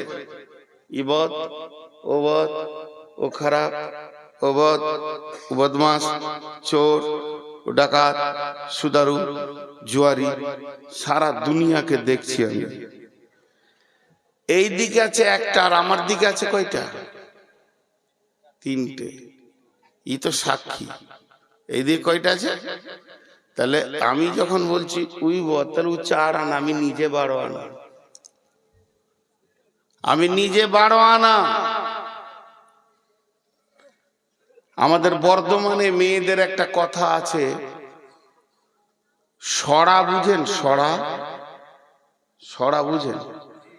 মাটির ঘড়াকে সরা বলে, ভালো বাংলা। আর পিতলের ঘড়াকে ঘড়া বলে। তো একটা হলো কলসি বলে, ওদের কলসি বলে। তাহলে আমি আজকে মুখস্থ করি, কালকে জালসাটা করবো। ঘড়া আর একটা হলো সরা। সরাটা মাটির, ঘড়াটা পিতলের। আর বাড়িতে আছে 2টে বেটি, মেয়ে ছেলে। একটা হলো বেটি আর একটা হলো বৌমা। বউ ভেঙেছে সরা, মানে মাটির হাঁড়ি একটা ভেঙে দিয়েছে, 20 টাকা দামে। হয় পাড়া পাড়া। শাশুড়ি খালি লোককে বলছে, ভেঙে দিলে, সংসারকে ভেঙে শেষ করে দিলে। ও আর মুখকে বন্ধ করে। আর নিজের বেটি ভেঙেছে ঘোড়া, তো ঘরে থাকে ভরা, ও কথা কাউকে বলে না। বেটি ভেঙেছে ঘোড়া, ঘরে থাকে ভরা। বউ ভেঙেছে সরা, হয় পাড়া পাড়া। সব থেকে বড় বিবেচক ব্যক্তি ওই যে নিজের বিচার নিজে করতে পারে। চলেন একটা যুদ্ধের ঘটনা শোনাই। বিশ্বনবী বেঁচে আছেন, এটা নবীজি মরার পরের ঘটনা নয়, স্বয়ং হায়াতে নবী বেঁচে আছেন। সাহাবীরা যুদ্ধ করতে গেছেন, একদিন নয়, 2 দিন নয়, 3 দিন ধরে মহড়া চলছে, এখনো বিজয়ী পতাকা তুলতে পারছে না। সাহাবীরা চিন্তা করলেন, মাবুদ, আমার এতটুকু আমরা কোন ত্রুটি করেছি যে আমাদের শক্তি এত দুর্বল হয়ে গেল কেন? সাহাবীরা আপসের মধ্যে মাসোয়ারায় বসে গেলেন, নিশ্চয় আমাদের কোনো ত্রুটি আছে, তাই আমরা বিজয়ী পতাকা তুলতে পারছি না। ত্রুটিটা এমন নয় যে ফরজ নামাজ পড়েনি, ফজরের নামাজ পড়েনি, জোহরের নামাজ পড়েনি, এমন ত্রুটি নয়। জিহাদে যেমন নামাজ হয় কসর করে করে অমনি নামাজ হয়ে গেছে, কিন্তু কোনো রকম কিছুই খুঁজে পাই না। শেষকালে খুঁজে পেল যে আমরা 3 দিন মেশোয়াক করিনি, দাঁতন করিনি। এটা একটা সুন্নত, এটা সুন্নতে রসুল। 3 দিন দাঁতন না করার কারণে আমাদের আল্লাহ এমন নারাজ হয়ে গেছেন, আমাদেরকে আর বিজয়ী ময়দানে আসতে দিছে না। তখন তারা করল কি, তারা পরামর্শ করে বলল আগামীকাল সকালে উঠে প্রথম কাজ হবে মেশোয়াক করা, দাঁতন করা। একজনও যেন মেশোয়াক বাদ না যায়। এবার তারা হাঁসুয়া কোথা পাবে, কাতি কোথা পাবে, এত 7-5 ভাবা বাদ দিয়ে লাফ মেরে মেরে গাছের ডালকে ধরছে আর মুচড়ে মুচড়ে ভাঙছে আর দাঁতন করছে। এই দৃশ্যটা দেখে প্রতিপক্ষ বেঈমানের দল বলছে আজকে খেপে গেছে, কাউকে ছাড়বে না, জানে বাঁচবে না। পালা, ময়দান ছেড়ে তারা পালিয়ে গেল। আল্লাহ রসুলের সাহাবীরা পতাকা তুললেন। তার মানে একটা সুন্নতের কত মজবুতি, ক্ষমতা, একটা দেশকে যুদ্ধে বিজয়ী বিজয়ী ঘটিয়ে দিয়েছে এবং বিজয়ী পতাকা তুলে দিয়েছে। একটা সুন্নতের কতটা মজবুতি রয়েছে। তাই জিহাদের ময়দানে আপনি যাবেন, কি কি সঙ্গে নেবেন, কোন জিনিসটা নিতে হবে, ঢাল নিতে হবে, তলোয়ার নিতে হবে, বর্ষা নিতে হবে, জি হ্যাঁ নিতে হবে। কিন্তু তার আগে প্রিপারেশন আমার আল্লাহ কি বলেছেন, ইয়া আইয়ুহাল্লাযীনা আমানু হাল আদুল্লুকুম আলা তিজারাতিন তুনজিকুম মিন আযাবিন আলীম।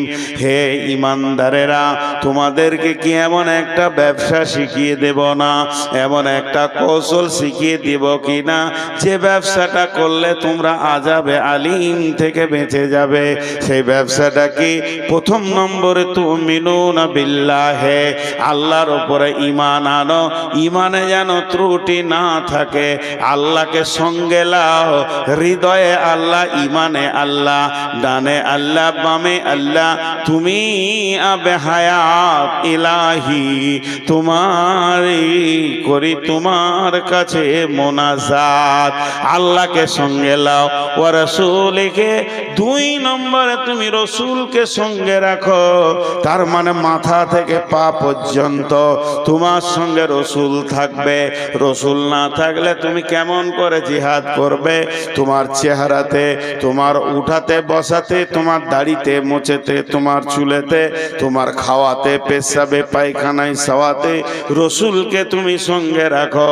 একটা সুন্নত যেন বাদ না যায়। তাহলে 2খানা জিনিস যতক্ষণ পর্যন্ত আমার কাছে না আছে অতক্ষণ পর্যন্ত আমি জিহাদের ময়দানে যাব না। যতক্ষণ পর্যন্ত আমি টিকিট না কেটেছি অতক্ষণ পর্যন্ত ট্রেনে আমি চাপব না।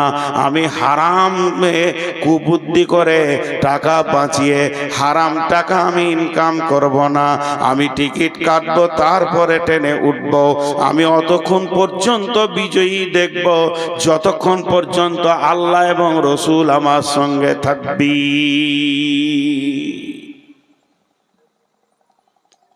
আমি এখন একটা ছোট প্রশ্ন করব আপনাদেরকে, বুঝে না বুঝে উত্তরটা দিয়ে দিবেন, না বুঝেও দিয়ে দিবেন। কাগজ কলম নিয়ে আমরা অঙ্ক শুরু করেছি। অমিত শাহ তো দেখতে পারছি না মুসলমানদেরকে, নরেন্দ্র মোদী তো তার থেকে বেশি, আর খাবিস আদিত্যনাথ জগি সেও দেখতে পারছে না। এই পারছে না পারছে না পারছে না, ভারতবর্ষের কোনো মন্ত্রীই পারছে না। আমার কথা হচ্ছে এরা আমাদেরকে দেখতে পারলো আর না পারলো এ নিয়ে গবেষণা করে টাইম নাই।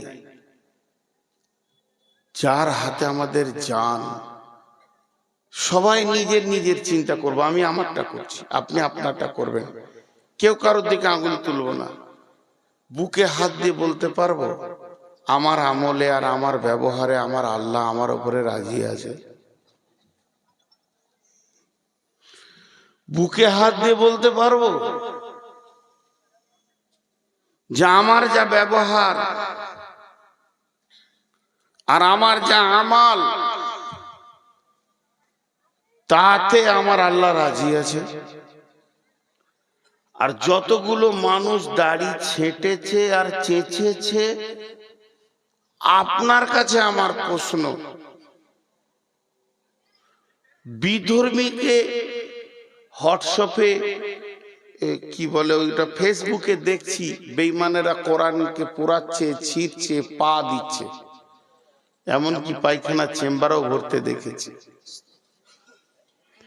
মুসলমান হিসেবে আপনার দিলে যতটা কষ্ট হচ্ছে, আমার তার থেকে কম হয়নি, কষ্ট হচ্ছে। কিন্তু তার কাছে ঈমান নাই, সে তোটা করবি। কিন্তু তার কাছে ঈমান নাই, তার জন্য সেটা অনেক আসান, সে করবি। তা আমরা যে ঈমানদার, যে কটা লোক এখানে বসে আছি, আমি সহ, আমার গালের দাড়িটাকে চেঁচে নামিয়ে ওটাকে প্লট তৈরি করেছি। একবার বলেন যে এটা কে এসে আপনার দাড়িটা নামিয়েছে? একবার বলি। নিজের বুকে হাত দিয়ে দোষ অন্য জাতিকে দিব না। তারা তো হিন্দু, তারা খ্রিস্টান, তারা ইহুদি, তারা নাসারা, তারা মাজুসি, তাদের কোনো দলিল নেই।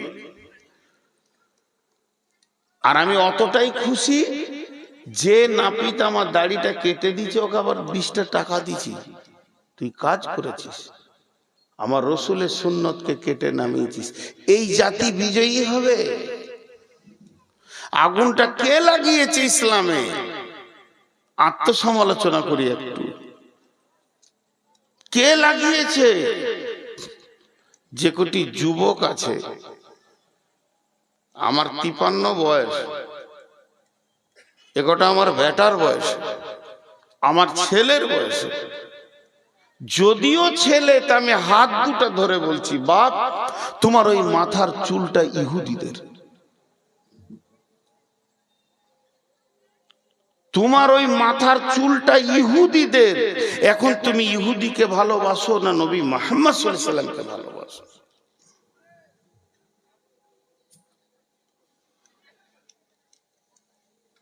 নি'মার রাসূল খুরাইমান।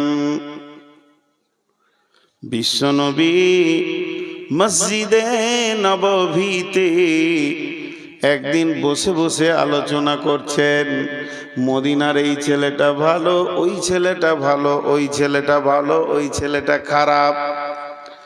নবীজি আলোচনা করতে করতে খুরাইম নামে একটা যুবকের নাম ধরে বলছেন যে মদিনাতে একটা ছেলে আছে, ছেলেটার নাম হলো খুরাইম।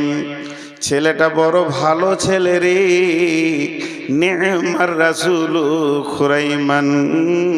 এই খুরাইমের মতো ভালো ছেলে কেউ নাই। ওই ছেলেটা এত সৎ, ওই ছেলেটার আমল ভালো, চলা ভালো, উঠা বসা সবই ভালো। আবার যিনি সার্টিফাই করছেন, যিনি সার্টিফিকেট দিচ্ছেন, তিনি জানামানা ব্রেনের মানুষ নন, তিনি হলেন আখিরি পয়গাম্বার নবী মুহাম্মদুর রাসূলুল্লাহ সাল্লাল্লাহু আলাইহি ওয়াসাল্লাম। এরই বলছেন খুরাইম হলো সব থেকে ভালো ছেলে, কিন্তু ওর দুইখানা ত্রুটি আছে, ওর ভিতরে দুটি ভুল আমি দেখতে পাই। একটা ভুল হলো মাথার চুলটা এত বড় রেখেছে যে গর্দনের উপর দিয়ে বয়ে চলে গেছে। আর একটা ভুল ওর আমি দেখতে পাই, পায়জামাটা এত নিচে পর্যন্ত পরে যে গুড়হালিটা ঢাকা গেছে। এই খবরটা রসুল বললেন, এই আলোচনাটা রসুল করলেন। এটা মসজিদের ভিতরে আলোচনা হলো, সীমাবদ্ধর ভিতরে আলোচনা হয়ে গেল। তারই মধ্যে কেউ শুনে এই খবরটা খুরাইমকে বলছে, খুরাইম রে, তোর ব্যাপারে রসুল কি বলেছে জানিস কি? যে উনি বলেছেন নেমার রাসূল খুরাইমান, মদিনার ভালো ছেলেদের মধ্যে একটা ছেলে হলো খুরাইম। কলজেটা বড় হলো, মনটা বড় হলো, আমাকে বিশ্ব নবী ভালো বলেছেন। তখন এত কলিজাটা বড় হয়েছে, খুরাইম আনন্দে তার চেহারার মধ্যে ভেসে উঠেছে। কিন্তু আবার ওই লোকটা বলছে, বিশ্ব নবী বলছেন খুরাইম যত ভালো হোক না কেন, খুরাইমের দুইটি জিনিস বড় খারাপ। তখন খুরাইমের মুখটা নেমে গেল, হায় আল্লাহ, আমার দুইটা জিনিস রসুল দেখতে পারে না, একটা হলো চুলটা বড়, আর একটা হলো টাকনুর নিচে কাপড়। যখনই এই কথা বলেছে তখনই ওই খুরাইম একটা চাকুকে নিয়েছে, নাপিতের কাছে যাব, আজকে নয় কাল যাব, আজকে সময় নাই কাল যাব, এমন ঢিলা বলে কিছুই নয়। সে নিজের চুলকে নিজে ধরছে আর চাকু দিয়ে কাটছে আর বলছে, হতভাগা চুল রে, আমার নবী নারাজ হয়ে গেছে, এই চুল আমি আর 1 মিনিটে রাখবো না। কাপড়টাকে চাকু দিয়ে ফেরে কেটে ছুঁড়ে ফেলে দিল। ওরে কাপড় রে, আমি তোকে কাটতে পারবো কিন্তু নবীকে নারাজ করতে পারবো না। এইগুলোকে কেটে নাড়া করে দিয়েছে, একদম ছোট চুল আর মাঝে বড় চুল রেখেছে। যে হাসাবার জন্য বলতে গেলে অনেক কথা বলা হয়, আমি হাসাবার জন্য বায়ান করছি না, কিছু বিবেকের চেতনা দিতে চাইছি। এই চুলটাকে নিয়ে হাসাবার জন্য বলা গেলে 5খানা 10খানা কথা বলা যেতে পারে। 24টা ঘন্টা খালি চুলে হাত, খালি চুলে হাত, কারণ তো চোখের সামনে চলে আসছে। এমনও ছেলে আছে, ওকে যদি বলছি জাকির কোথায় যাবে, এমনি করে তাকাইছে, তার মানে চুলের ভিতর দিয়ে ওকে দেখতে হচ্ছে। কি কষ্ট, কি কষ্ট। আর ও যখন ওইভাবে চুললে হাত, কারো কারো আবার দেখছি এমন চুলগুলো শক্ত, এই দিকে আর একটা, যে দুটো মাথা মনে হচ্ছে। আমি একবার গিয়েছিলাম বানুটোলা বলে একটা জায়গা জলসা করতে, এই রাজমহল এলাকায়। তো নদীতেই 2-3 ঘন্টা নিয়ে গেল ওই চরের ভিতরে। তো আমার গাড়িটা থেকে গেল পাড়ে একটা মসজিদের গায়ে রেখে দিলাম, সব পরিচিত মানুষ। রাত্রি যখন 1:30, তখন নদী পার হয়ে এপারে আসলাম। আঁধার রাত, এত আঁধার কাউকে দেখা যেছে না। তা আমি আমার ড্রাইভারকে বলছি, তুই গাড়ির কাঁচটাকে মোচ, আমি একবার মসজিদের বাথরুমে যাই, পেশাবটা সেরে আসি, তারপর গাড়ি ছাড়ো। আমার সঙ্গে আর একজন ছিল। তো মসজিদের পাশে 3-4টা ছেলে চলাফেরা করছে, তো দুটো করে মাথা। একটা ছেলে পরিষ্কার দেখছি দুটো মাথা, একটা উপরে একটা নিচে, মানে আঁধারে। তো আমি ভাবছি, আল্লাহ, কি মানুষ না জিন, এত রাতে ওরাও মসজিদে ঢুকেছে পেছাবখানে, ফুল প্যান্ট ট্যান্ট পরে, পিঠে ব্যাগ রয়েছে। আল্লাহ, এই মানুষ না জিন? দূরে থেকে দেখছি, কাছে গিয়ে যখন মোবাইল লাইটটা দিলাম তখন দেখলাম মানুষেরই বাচ্চা, চুলটা কেটেছে ওরকম করে, ওপর দিকে আর একটা মাথা মনে হয়েছে। আমি আফসোস করলাম, এটা বিশ্ব নবী কোনোদিন করেননি। এখন বলেন, জালসাটা এখানে শেষ করব না একটু আগাবো? আপনারা বলবেন আগান, আমি বলবো শেষ করবো। বলে কেন? চুলটি এবছর কাটা হোক, একটা কথা শুনবো, একটা আমল হোক। কিন্তু এরকম জালসা চলতে চলতে পশ্চিম দিকের সূর্য উঠে কিয়ামত হয়ে যাবে, কিন্তু আমলে চেঞ্জ হবে না। যে কটি যুবক আছে, এরা কি আজকে তওবা করতে পারে যে আমি কালকে ব্লেড দিয়ে বেঈমান চুলের গোষ্ঠী বিক্রি করে দিব? যেমন আমার রসুল চুল রাখতেন, সব সমান হবে, আমি সেরকম চুল রাখবো। কিংবা লিম্মা, জুম্মা, আফরা, যে কোনো একটা চুল রাখবেন, পারবে না। বলেন, দোষ বিজেপির না বজরঙ্গের? ইসলামের ঘরে যে আগুন জ্বলেছে, দোষ বিজেপির না বজরঙ্গের? বলেন। সামনে আসছে ইলেকশন, আবার ইউটিউবারদেরকে বলছি খুব হুঁশিয়ার, এ কথাগুলো কিনে আজে বাজে কিন্তু থাম্বনেল বানাবে না। আসছে ইলেকশন, আপনার এখানে বলেন মুসলিম বিজেপিতে দাঁড়িয়েছে কি দাঁড়ায়নি বলেন? তাহলে একটা গ্রামের নাম বলবো না, জিজ্ঞেস করবেন না। এটা রোড, রোডের দক্ষিণ ধারে মসজিদ, তো রোডটা এটা পূব পশ্চিম উত্তর দক্ষিণই ধরেন, আমি মসজিদটা কেমন ওটা বুঝাই, এটা রোড ওইটা ধরেন পশ্চিম, এখন ধরতে বলছি। তা রোডের এই পাশে হচ্ছে মসজিদ, মসজিদের শেষ দেয়ালে রোড, পেচ্ছাপখানা বানিয়েছে রোডের এই পাশে, এই দিকটাও মসজিদের খানিক জায়গা আছে, গোসলখানা পেচ্ছাপখানা পায়খানা বানিয়েছে। কোনো একটা কারণে মুসলিম গ্রাম, গোটাটাই মুসলিম, ভরপুর মুসলিম, এই গাঁটারই কথা বলছি, ধরেন চক মহরমের ঘটনা, এটা বোঝানোর জন্য বলছি। আর বিজেপির মিটিং চলছে ভগবান গোলাতে এত দূরে, তো এখান থেকে ছেলেরা বেরিয়ে যাচ্ছে ওই মিটিং এ জয়েন করবে। সেই ছোট হাতি বলে ওই গাড়িকে ভাড়া করেছে, আর বিজেপির পতাকা বেঁধেছে, আর দাড়িওয়ালা আছে, বেদাড়িও আছে, সব কটা মুসলিমের বাচ্চা, আর ওইদিকে পেরিয়ে যাচ্ছে। আর মসজিদের সামনে দিয়ে আমাকে যখনই দেখেছে যে এটা বক্তা আছে, তা আমাকে সামনে রেখে বলছে জয় শ্রীরাম। আপনারা হাসছেন, কিন্তু আমার দুঃখ লেগে গেল বলতে। ওদেরকে কালেমা পড়াতে হবে কি হবে না? চলে গেল। আপনাদের কাছে আমি একটা শিশু বাচ্চা, আপনারা আমার ওস্তাদ, আমি পড়া শোনাচ্ছি আপনাদেরকে, একটা উত্তর দেন, হাতগুলো ধরে বলছি, একটা উত্তর দেন যে আজকে মুসলমানের বাচ্চা যদি এটা বলে, তা আপনাদের কাছ থেকে আমি একটা বিচার চাইব। এটা হলো চক মহরম, পাশে হিন্দু গ্রাম, হিন্দুর কোন একটা যুবক, ব্যানার্জি ঘরের ছেলে, চ্যাটার্জি ঘরের ছেলে, বন্দ্যোপাধ্যায় ঘরের ছেলে, হিন্দুদের ভিতরে যেগুলো আপার লেভেলের ঘরের ছেলে, শিক্ষিত ছেলে, ছেলেটা ইঞ্জিনিয়ার, ছেলেটা ভালো ভদ্র, কিন্তু তার চলাফেরা মুসলিমদের মতো। বন্ধু আছে অনেকগুলো মুসলিম, একসঙ্গে হোস্টেলে পড়াশোনা করেছে বহরমপুরে, পেচ্ছাপ করে পানি নেয়, দাঁড়িয়ে পেচ্ছাপ করে না। আবার কখনো কখনো মুখ দিয়ে বলে মুসলিমদের নিয়মগুলোই ভালো।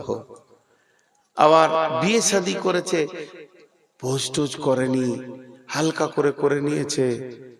আর মাঝে মাঝে ঈদে চলে আসে বন্ধুদের সঙ্গে আনন্দ করতে, আবার ওর মুখ দিয়ে বের হয় এইটাই ভালো। আপনার মনটা কি হবে বলেন? এই বিচারটা আমি চাইছি। আর না হয় জুতোগুলো আমার মাথায় ছুড়ে দেন। আপনার মনটা কি হবে ওই ছেলেটার ব্যাপারে? আপনি তখন আমাকে বলবেন মাওলানা একটা খবর শোনাই। কি খবর? এই পাশের গ্রামে একটা ছেলে আছে, এই ছেলেটার নাম হচ্ছে সুমন বন্দ্যোপাধ্যায় বা সুমন চ্যাটার্জি, খুব ভালো ছেলে, এত ট্যালেন্টেড না, 75% চলে এসছে। পার্সেন্টেজ বলছেন আপনি, আর একটু মেহনত করলে 25% চলে আসবে। তাহলে আপনার মনটা খুশি হচ্ছে কি হচ্ছে না? আর এতগুলো লোক কথা বলে না, একবার উত্তর চাইছি তো উত্তর দেয় না। খুশি হচ্ছে কি হচ্ছে না? তাহলে যদি কোনো হিন্দুর ছেলে, ব্যানার্জি ছেলে, চ্যাটার্জি ছেলে, দাসের ছেলে, গুপ্তর ছেলে, গুহর ছেলে, সে যদি ইসলামকে মেনে নেয়, ইসলামের আচরণকে মেনে নেয়, ইসলামের কাছাকাছি চলে আসে, যেমন আপনার দিলটা কৌতূহল হবে, আপনার দিলটা উচল পাচল করবে, আর একটু গায়ে হাত বুলিয়ে দিলে মনে হয় মসজিদ ঢুকে যাবে। বন্ধুরে, তাহলে বর্তমান মুসলমানের চাল চলন হিন্দুদের মতো হয়ে গেছে। এদের বিয়ে শাদী হিন্দু, এদের চলাফেরা হিন্দু, এদের পোশাকে হিন্দু, এদের সমস্তগুলো মুসলমানের মতো আর নাই। এরা যখনই ফুল প্যান্টটা পরে একটু খালি গ্রাম থেকে বেরিয়ে চলে যাবে, এটা মুসলিম না নন মুসলিম বোঝা যাবে না। এরা মাসি বলে, পিসি বলে, দাদা বলে, বৌদি বলে, কাকি বলে, কাকিমা বলে, কোনো গায়ের মুসলিমকে দেখবেন না। চাচা বলেছে নিজের চাচাকে, বন্ধুরা আমার এরা 95% ঢুকে গেছে, এর জন্য বিজেপি চেষ্টা চালাচ্ছে একটু গায়ে হাত বুলিয়ে দিলে 100 এরা ঢুকে যাবে, এর জন্য তাদেরকে দোষ দেওয়া যাবে না। ইস ঘর মে আগ লাগি है घर ही की चिराग से। আমরা ইসলামকে সেই পূর্ণাঙ্গ ইসলাম বিশ্ব নবী হযরতুল বেদাতে যা দিয়ে গেছেন, সেই ইসলামকে আমরা না খাওয়াতে রাখতে পেরেছি, না পান করাতে রাখতে পেরেছি, না দাড়িতে রাখতে পেরেছি, না চুলে রাখতে পেরেছি, না পেশাবে আছে, না পায়খানায় আছে। মুসলমানের বাচ্চা দাঁড়িয়ে পেশাব করে। বর্তমানে এমন একটি এলাকা রয়েছে আপনাদের এই কাছাকাছি, বেশি দূরে নাই, হিন্দু মেয়েদের মতো মুসলিম মেয়েরাও সিঁদুর পড়ছি। বলেন খালি দোষটা কার? আমি সন্ধ্যা থেকে জিজ্ঞেস করছি, 20 মিনিট বায়ান করা হলো, কথা বলে না? 20 মিনিট হয়েছে? বলে হ্যাঁ জি হয়েছে।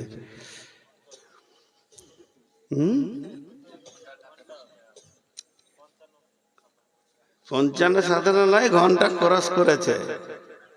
হ্যাঁ, হাটে এক মাস্টার ডিম কিনতে গেছে, বলছে ডিমের দাম কত রে? বলছে 6 টাকা। বলছে যে ছোট ডিম? বলছে ছোট মুরগিকে সুদাওগা কত কোঁত লেগেছে।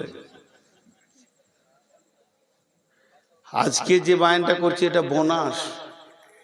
শওকতকে বলবেন ও যেন ওভার ডিউটি কিছু দিয়ে দেয়, কারণ আমার তো 12টায় ডিউটি শেষ। আমি ঢুকেছি সন্ধ্যা 7টায়, টাইমে এসেছি, বলতে পারবে না যে টাইমে আসেনি। জি, আপনারা বসে আছেন, খুব ভালো লাগছে। একটু আত্মসমালোচনা করি। এবার ওষুধ দিব, এমন এমন ওষুধ দিব কোরআন থেকে, যে আয়াতগুলো আপনাদের সামনে আমি পড়েছি সব চলে আসবে। এই ওষুধ যদি মুসলিমরা গ্রহণ করে, 2025 সাল যেতে হবে না, 24 সালই ভারতবর্ষ মুসলিমদের হাতে আসবে ইনশাআল্লাহ। কোরআন বলছে তো, কোরআন বলছে। জোশ থাকবে কোথায়? এত জায়গা ফাঁকা থাকতে রোডে বসে আছে, আর রোডে তো একমাত্র চতুষ্পদ প্রাণী বসে, ওদের জ্বালাতে গাড়ি চালানো যায় না।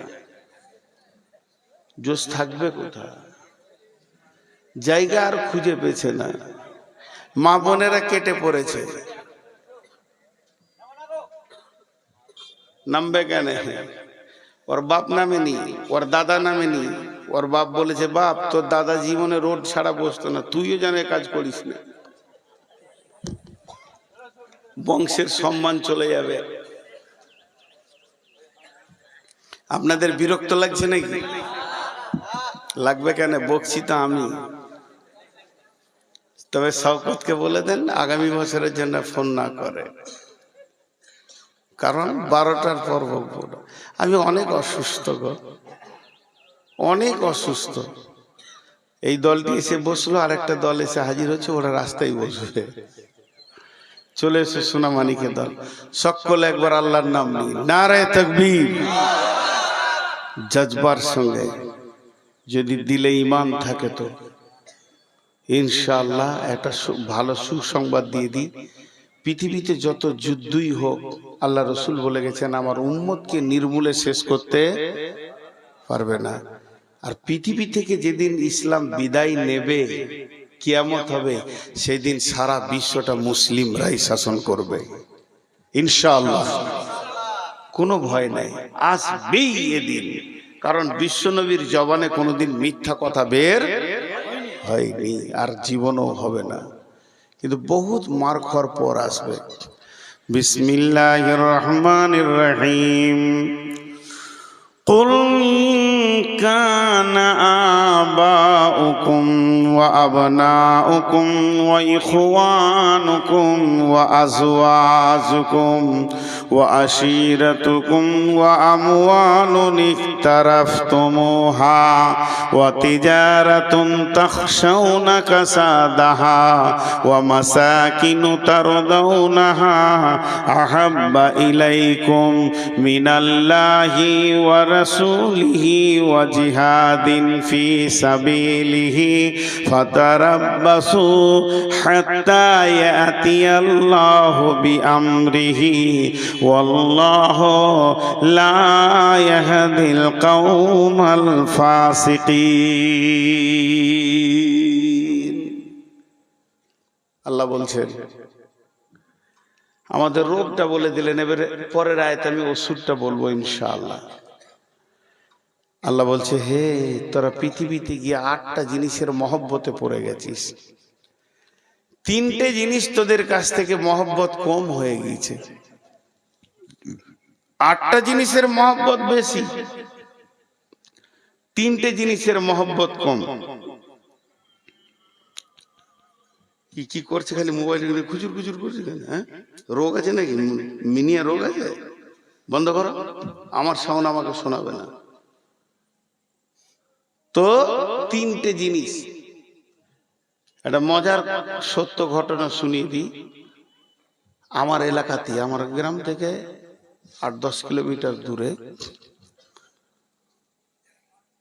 প্রায় 350 ঘর গ্রামটা সবটাই মাজার পূজারী জীবিত পীর আছে ওখানে আবার আর সে পীরের সঙ্গে আমি কথা বলেছি ঢোল তাবলা সব জায়েজ করে দিল একদম তো সেই গ্রামে হঠাৎ করে একসঙ্গে 85 ঘর আইলাদিস হয়েছে কত ঘর বললাম 85 এরা যখন আকীদা চেঞ্জ করে দিয়েছে তো ওদেরকে মসজিদ থেকে বের করে দিয়েছে মানে ওদের দলটা বেশি যখন মসজিদ থেকে বের করেছে তারা ফাঁকা মাঠে এক জায়গায় ঈদগাহ আছে ঈদগাহটা এদের পাড়াতে বলছে তোরা আর এখানে আসবি না আমরা এটা নিলাম ঈদগাহই নামাজ পড়ছে তিরপল টিরপল দিয়ে তো আমাকে এসে বারবার বলছে একটা মসজিদ বানিয়ে দেন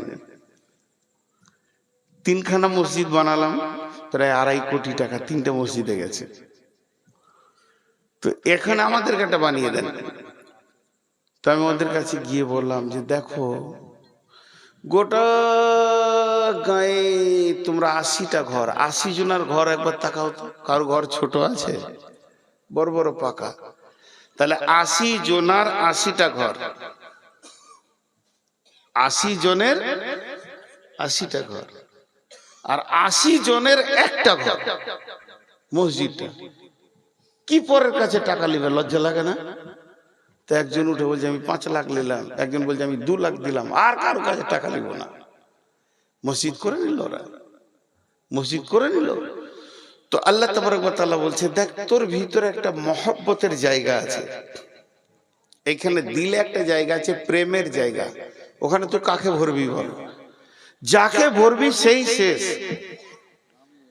আল্লাহ তাবারক ওয়া তাআলা বলছেন তোরা ওখানে পড়েছিস কাকে 8 জনের মহব্বত তোদের দিলে রয়েছে 3 জনের মহব্বত তোদের দিল থেকে কমে গেছে কুল ইন কানা আবাউকুম বাপের মহব্বত সন্তানের মহব্বত ভাইয়ের মহব্বত বিবির মহব্বত বন্ধু বান্ধবের মহব্বত সঞ্চিত মালের মহব্বত গাড়ি বাড়ি ব্যবসা বাণিজ্যের মহব্বত আজ যে ঘরটা বানিয়েছি সেই অট্টালিকার মহব্বত এই 8টা মহব্বত তোদেরকে গেড়ে ধরে বসে রয়েছে তোদের কাছ থেকে 3টে মহব্বত চলে গেছে আহাব্বা ইলাইকুম তোদেরকে 100% মসজিদে পাওয়া যায় না মিনাল্লাহে ওয়া রাসূলিহি আর বডিতে তোদের রাসূলকে পাওয়া যাচ্ছে না তাহলে 2 জন তোদের কাছ থেকে সরে গেল ও জিহাদিন ফি সাবিলিহি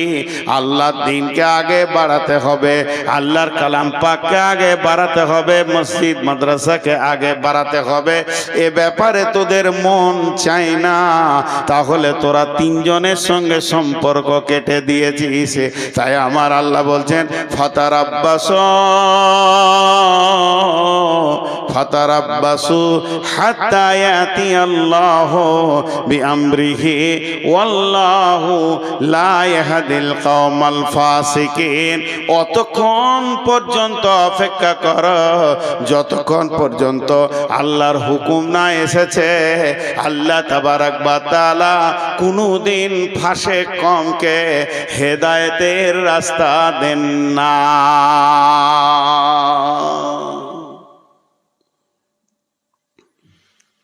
ফাসেক কওমকে আল্লাহ কোনদিন হেদায়েতের রাস্তা দেন না।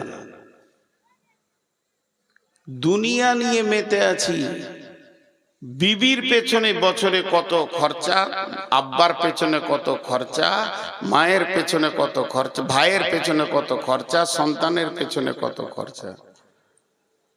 জি, একটা টোটো ছিল না তখন, রিক্সায় চেপেছি তো রিক্সাওয়ালা রিক্সা চালাচ্ছে মালদা থেকে মঙ্গলবাড়ি আসবে। কি নাম ভাই? তো নামটা বললো মুসলিম, বাড়ি মালদা দিয়ে নদীর ধারে, ওখানে একটা বস্তিতে আমার বাড়ি। ছেলে মেয়ে কয়টা? দুইটা ছেলে। একটা ছেলে কোলের দুধ খায় ছোট, আর একটা বড় 4 বছর 4.5 বছর। কি করে বলে মিশনে দিয়েছি, মাসে কত লাগে? 4,500। কি করে দাও? রিক্সা চালিয়ে দিই। এবার দাঁড়ির পাল্লাই চাপান। মিশন গুলো কত তত্তর করে বড় হচ্ছে, আর মাদ্রাসা গুলোকে মনে হচ্ছে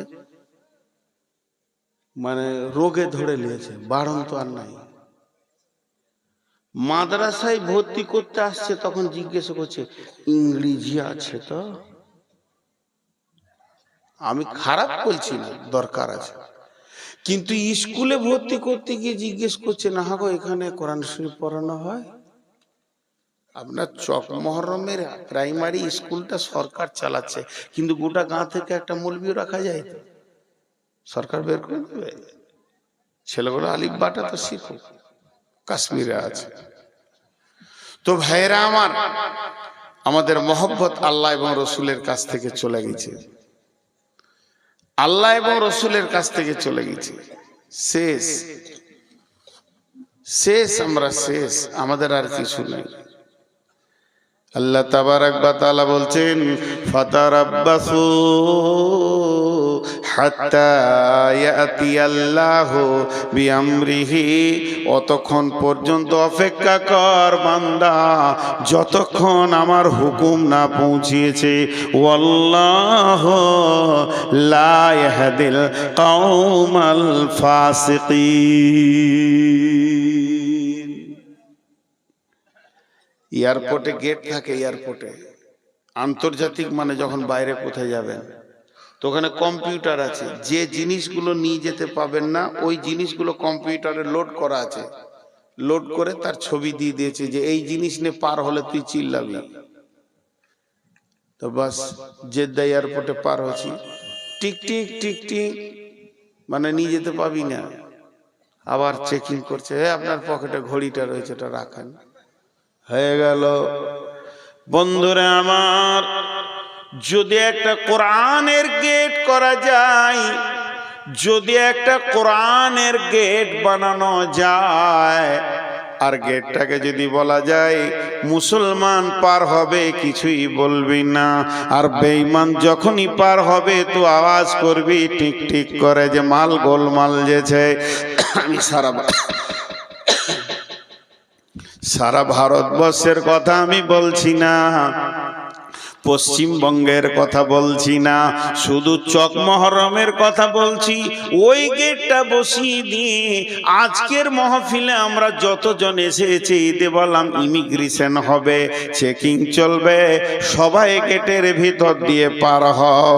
শেষকালে দেখা যাবে এখানে 400-500 লোকের ভিতরেও একটাকেও আল্লাহর নজরে মুসলিম পাওয়া গেল না। অথচ কোরআন পরিষ্কার পরেজগার বলে দিয়েছে পৃথিবীর ভিতরে বেজ্জতি হবে না কে না তিনজন, পৃথিবীর ভিতরে বেজ্জতি হবে না কে না তিনজন, পৃথিবীর ভিতরে বেজ্জতি হবে না কে না তিনজন। একজন হচ্ছে কে? ওয়ালিল্লাহিল ইজ্জাতু ওয়ালি রাসূলি ওয়ালিল মুমিনিন।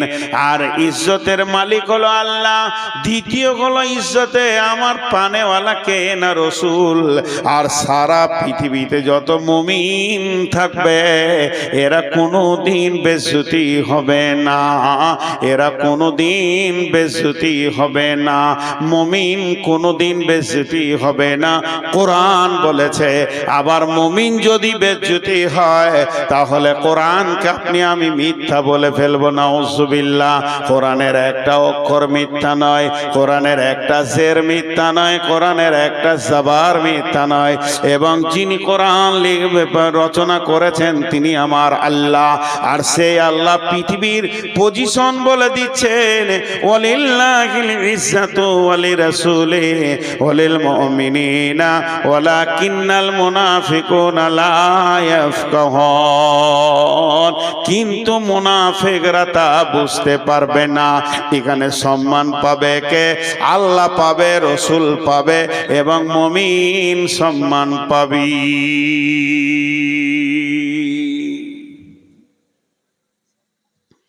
কত পরেজগার দিনদার ভালো ভালো আলেম বেজ্জতি হয়ে গেছে গো, তাহলে কি সে মুমিন লয়? হ্যাঁ মুমিন।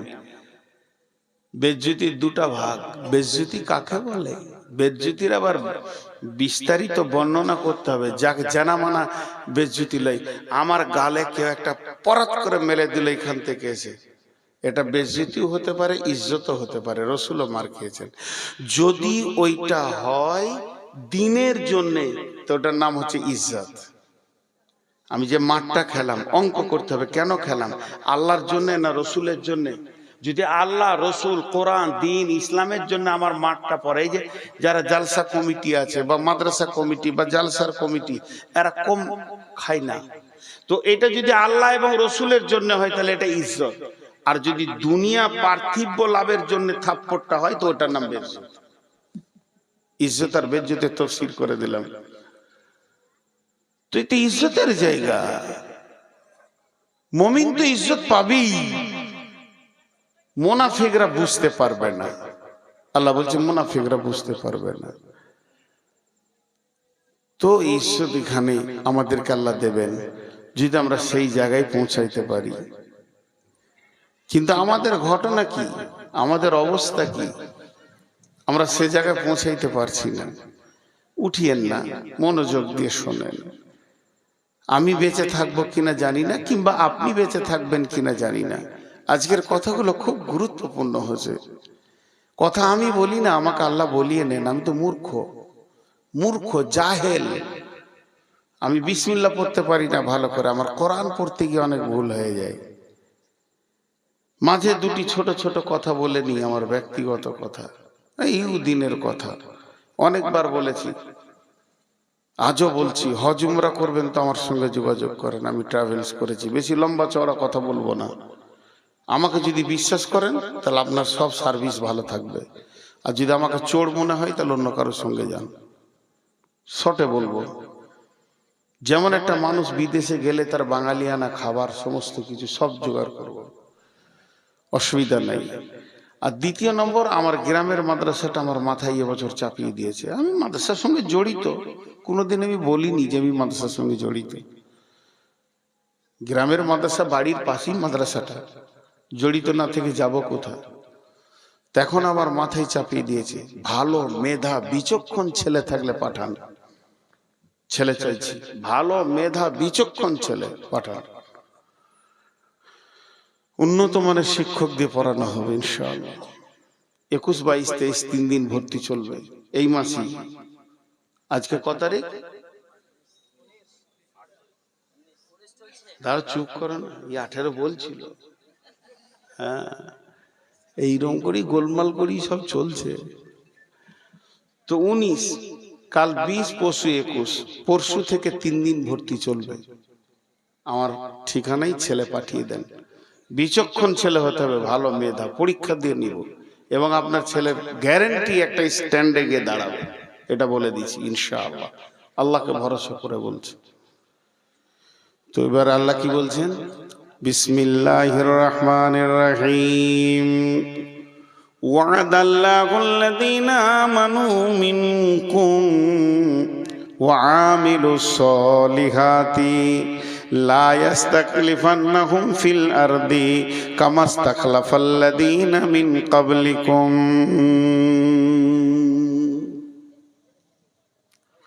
ওয়াদাল্লাহুল্লাযীনা আমানু মিনকুম ওয়া আমিলুস সলিহাতি লা ইস্তাখলিফান্নাহুম ফিল আরদি কামা ইস্তাখলাফাল্লাযীনা মিন ক্বাবলিকুম। আল্লাহ নিজেই বলছেন, হে আমার গোলামের দল, এবার তোদেরকে বাঁচার রাস্তা কি বলছি শোন। এখন তো আর নবী বেঁচে নাই, তবে আমরা আখিরি নবীর উম্মাত হিসেবে আমাদের দায়িত্ব কাজ হচ্ছে তা'মুরুনা বিল মারুফি কুনতুম খায়রা উম্মাতিন উখরিজাত লিন-নাসি তা'মুরুনা বিল মারুফি ওয়া তানহাউনা আনিল মুনকারি। এক কাজ কর, তোরা বাড়ি থেকে বের হয়ে যা, আর একে অপরকে রিপেয়ার করেলে যতগুলি টিউ আছে কোনোটাই যেন লিক না থাকে। একজন আর একজনকে বলবো, ভাই দাড়ি ছেড়ে দাও, আর দাড়ি কাটিও না, মোচকে ছোট করো, তবে একদম চেঁচে ফেলে দিও না। আর একজনকে বলবো, ভাই জুয়া ছেড়ে দাও, জুয়া ছেড়ে দাও, চুরি করিও না, খবরদার তুমি সুদ খাইও না। ইসলামে আমরা যতজন রয়েছি, যতগুলি যুবক, যতগুলি বৃদ্ধ, ইসলামের আমরা যে ক্ষমতা রয়েছি, এর আমরা ইসলামের ব্লাড, আমরা ইসলামের শক্তি যারা রয়েছে, শক্তিটাকে পূর্ণাঙ্গ ফিরে আনতে হবে। আল্লাহ তাবারক ওয়া তাআলার রাসূল বলছেন, আমার উম্মত অহন রোগে ভুগবে। সাহাবীরা প্রশ্ন করলেন, ইয়া রাসূলুল্লাহ, ওহান কাকে বলে? আল্লাহর নবী বললেন, হুব্বুদ দুনিয়া কারাহিয়াতিল মত। তাদের ভিতরে দুনিয়ার প্রেম জমে যাবে, মতকে তারা ঘৃণা করবে, মরতে চাইবে না। এটাই হলো বড় রোগ। আর সাহাবীরা বলতেন, ইয়া রাসূলুল্লাহ, আমার নামটা জিহাদের ময়দানে ফার্স্ট লিস্টে দিয়ে দেন। বন্ধুরা আমার, এই রকম ধরনের আমাদের ভিতরে অহন এসে গেছে। ঘর বাড়ি ঐশ্বর্য দোকানদানি ছেড়ে যেতে মন চাইছে না। কিন্তু আমার নবী বলছেন, এই রোগ যদি থাকে তাহলে তুমি কোনোদিন বিজয়ী হতে পারবে না। এরপরে হলো ঘটনা কি? আল্লাহ তাবারক ওয়া তাআলা বলছেন, এক কাজ কর, তোদের সঙ্গে আমি ওয়াদা করছি, তোরা আগে লিখগুলো মার। আল্লাযীনা আমানু ওয়া হাজারু ওয়া জাহাদু ফি সাবিলিল্লাহি বিআমওয়ালিহিম ওয়া আনফুসিহিম। তোরা এক কাজ কর, নিজের বাড়ি থেকে বের হ, আর লিখগুলো মারতে শুরু কর। যখন তোরা সকলে লিখ মেরে একটা ময়দানে এসে দাঁড়িয়ে যাবি, 100% ইমানের ময়দানে দাঁড়িয়ে যাবি, তখন তোদের মতো বুলেটিন বোম আর পৃথিবীতে কেউ হবে না। তোদেরকে চাই না ক্ষেপণাস্ত্র, তোদেরকে চাই না আপনার কিনা, তোদেরকে চাই না পরমাণু, তোদের শুধু চাই আল্লাহ। আল্লাহকে সঙ্গে নে, রসুলকে সঙ্গে নে, মুষ্টির ভিতরে পৃথিবীটাকে এনে দিব। সারা দুনিয়া তোরাই শাসন করবি, কিন্তু এক কাজ কর, প্রথমে আমলের লিখগুলোকে মেরেলে আল্লাহ রাজি হয়ে যাবে। চেহারাতে চরিত্রে রসুলকে নিয়ে চলে আয়, তারপরে তুই একটা বুলেট হয়ে যাবি। আমার আল্লাহ বলছেন, ওয়াদাল্লাহুল্লাযীনা আমানু, হে ঈমানদার, তোমাদের সঙ্গে আমি আল্লাহ ওয়াদা করছি। ভাইরা আমার, আল্লাহর ওয়াদা কোনোদিন মিথ্যা হতে পারে না, পারে না, পারে না, পারে না। আমি ওয়াদা করছি আগামী বছর আবার আসবো, কিন্তু আমাকে ইনশাআল্লাহ বলতে হবে। যদি আল্লাহ তৌফিক না দেয়,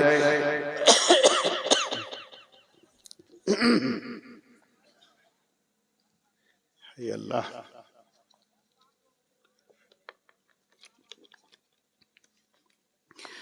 আমার ওয়াদা ফেল হয়ে যেতে পারে। আমি ওয়াদা করছি সকাল বেলায় আমি লালগোলা যাব, দেখা যাচ্ছে নদী পার হয়ে চলে গেলাম কাবিলপুরে। তার মানে হচ্ছে আমার ওয়াদার ভিতরে আমার রব কন্ট্রোল করবেন, তার তৌফিক না হলে ওয়াদা পূরণ হবে না। কিন্তু একটা জন এমন আছে যা ওয়াদা করবে তা পূরণ হয়ে যাবে, তিনি হলেন আল্লাহ। সেই আল্লাহ ওয়াদা করছেন। এই ওয়াদাটা কোনো আলেমের নয়, কোনো মৌলানার নয়, কোনো মুফতির নয়, কোনো মুহাদ্দিসের নয়, কোনো ফেরেশতার নয়, কোনো নবীর নয়, স্বয়ং আল্লাহ ওয়াদা করছেন। ওয়াদাল্লাহুল্লাযীনা আমানু ওয়া আমিলুস ওয়াদাল্লাহুল্লাযীনা আমানু মিনকুম, যারা ঈমানদার তাদের সঙ্গে আল্লাহ ওয়াদা করছেন ওয়া আমিলুস সলিহাতি, তোরা ভালো আমল কর, তোরা ঢুকে যা আমার আওতাভুক্ত, তোরা চলে আয়। তাহলে কি হবে? আল্লাহ সঙ্গে সঙ্গে বলছেন লা ইস্তাখলিফান্নাহুম ফিল আরদি কামাস্তাখলাফাল্লাযীনা মিন ক্বাবলিকুম, যেমন তোদের পূর্বপুরুষেরা বিশ্বকে বিজয়ী করেছিল ওই রকম তোরা বিজয়ী দেখবে, সারা দুনিয়া তোদের পায়ের তলে আসবি।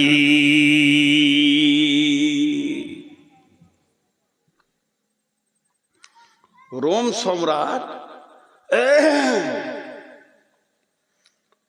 সম্রাট সৈন্য এনেছে কতগুলো? 1.5 লক্ষ। রোম সম্রাট সৈন্য এনেছে কতগুলো? 1.5 লক্ষ। আর রসুলের সাহাবীদের মুজাহিদ কত? 10,000। তাহলে লড়াইটা বাঘে ছাগলে চলছে। লড়াইটা বাঘের সঙ্গে ছাগলের চলছে। 1.5 লক্ষ আর 10,000। তো বিশ্বনবী তাঁবুতে একটু ভারাক্রান্ত অবস্থায় রয়েছে। বিশ্বনবী উঠিয়েন না গো। এরা মনে মনে ভাবছি মাইক পেয়েছে তো ছাড়বে না নাকি রে বাবা? হ্যাঁ, আমি বললাম যে আমি চালাবো না, আমি ওদেরকে উঠতে মনে করছি, বুঝে আপনি চালিয়ে। হায় আল্লাহ, আমি যতই চালাই আর 10 মিনিট না, আমার অবস্থা তো আপনারা বুঝছেন না। আমি আমার একটা দুঃখের কথা 2 মিনিট বলছি আর কি, আপনাদের মূল্যবান টাইম থেকে নিয়ে নিলাম, এর জন্য আমি ক্ষমা চাইছি। আমি যে অসুস্থ এটা কেউ বুঝতে চাইছে না কেন? কালকে জুমা পড়ানোর জন্য কাবিলপুরে না হলো 5 বার ফোন করলাম, বলে আমি দাঁড়াতে পারি না, এই যে বসে 2 ঘন্টা চালিয়ে দিলাম, দাঁড়িয়ে যদি বলেন 10 মিনিট পারবো না। এই দুটো হাঁটু কটকট কটকট করে মনে হবে পোকাতে কাটছে। আজ মনে হয় কতদিন যে জুমা পড়াইনি আল্লাহ জানে। আমার গ্রামে গত জুমা বসে আছি, বাচ্চা ছেলেতে পড়ালো, আমি পারছি না, তুমি পড়াও। উঠতে চাইছে না, আমি বলছি তুমি পড়াও, তো খালি অসুখ আসুন, হাঁটু ব্যথা আসুন, হাঁটু ব্যথা আসুন, কেউ কারোর লয়। আল্লাহ ভালোবাসে দেখ, তারপরে বোঝা আল্লাহ ভালোবাসে। সে হিন্দুদের খঞ্জনি বাজাই না, কেউ কারোর লয় রে বন্ধু, কেউ কারোর লয়।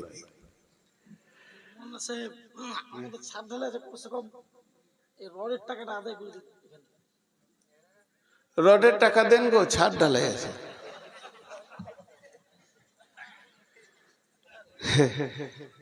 ছা 96 বছর বুড়িকে যদি বলা হয় যে আর 2টো ছেলেদের চাচা বলবো, হবে? কথা বলে না? আরে ভাই কিছু তো আসবে, রাজীব ব্যাপার, ছেলে হবে ওর।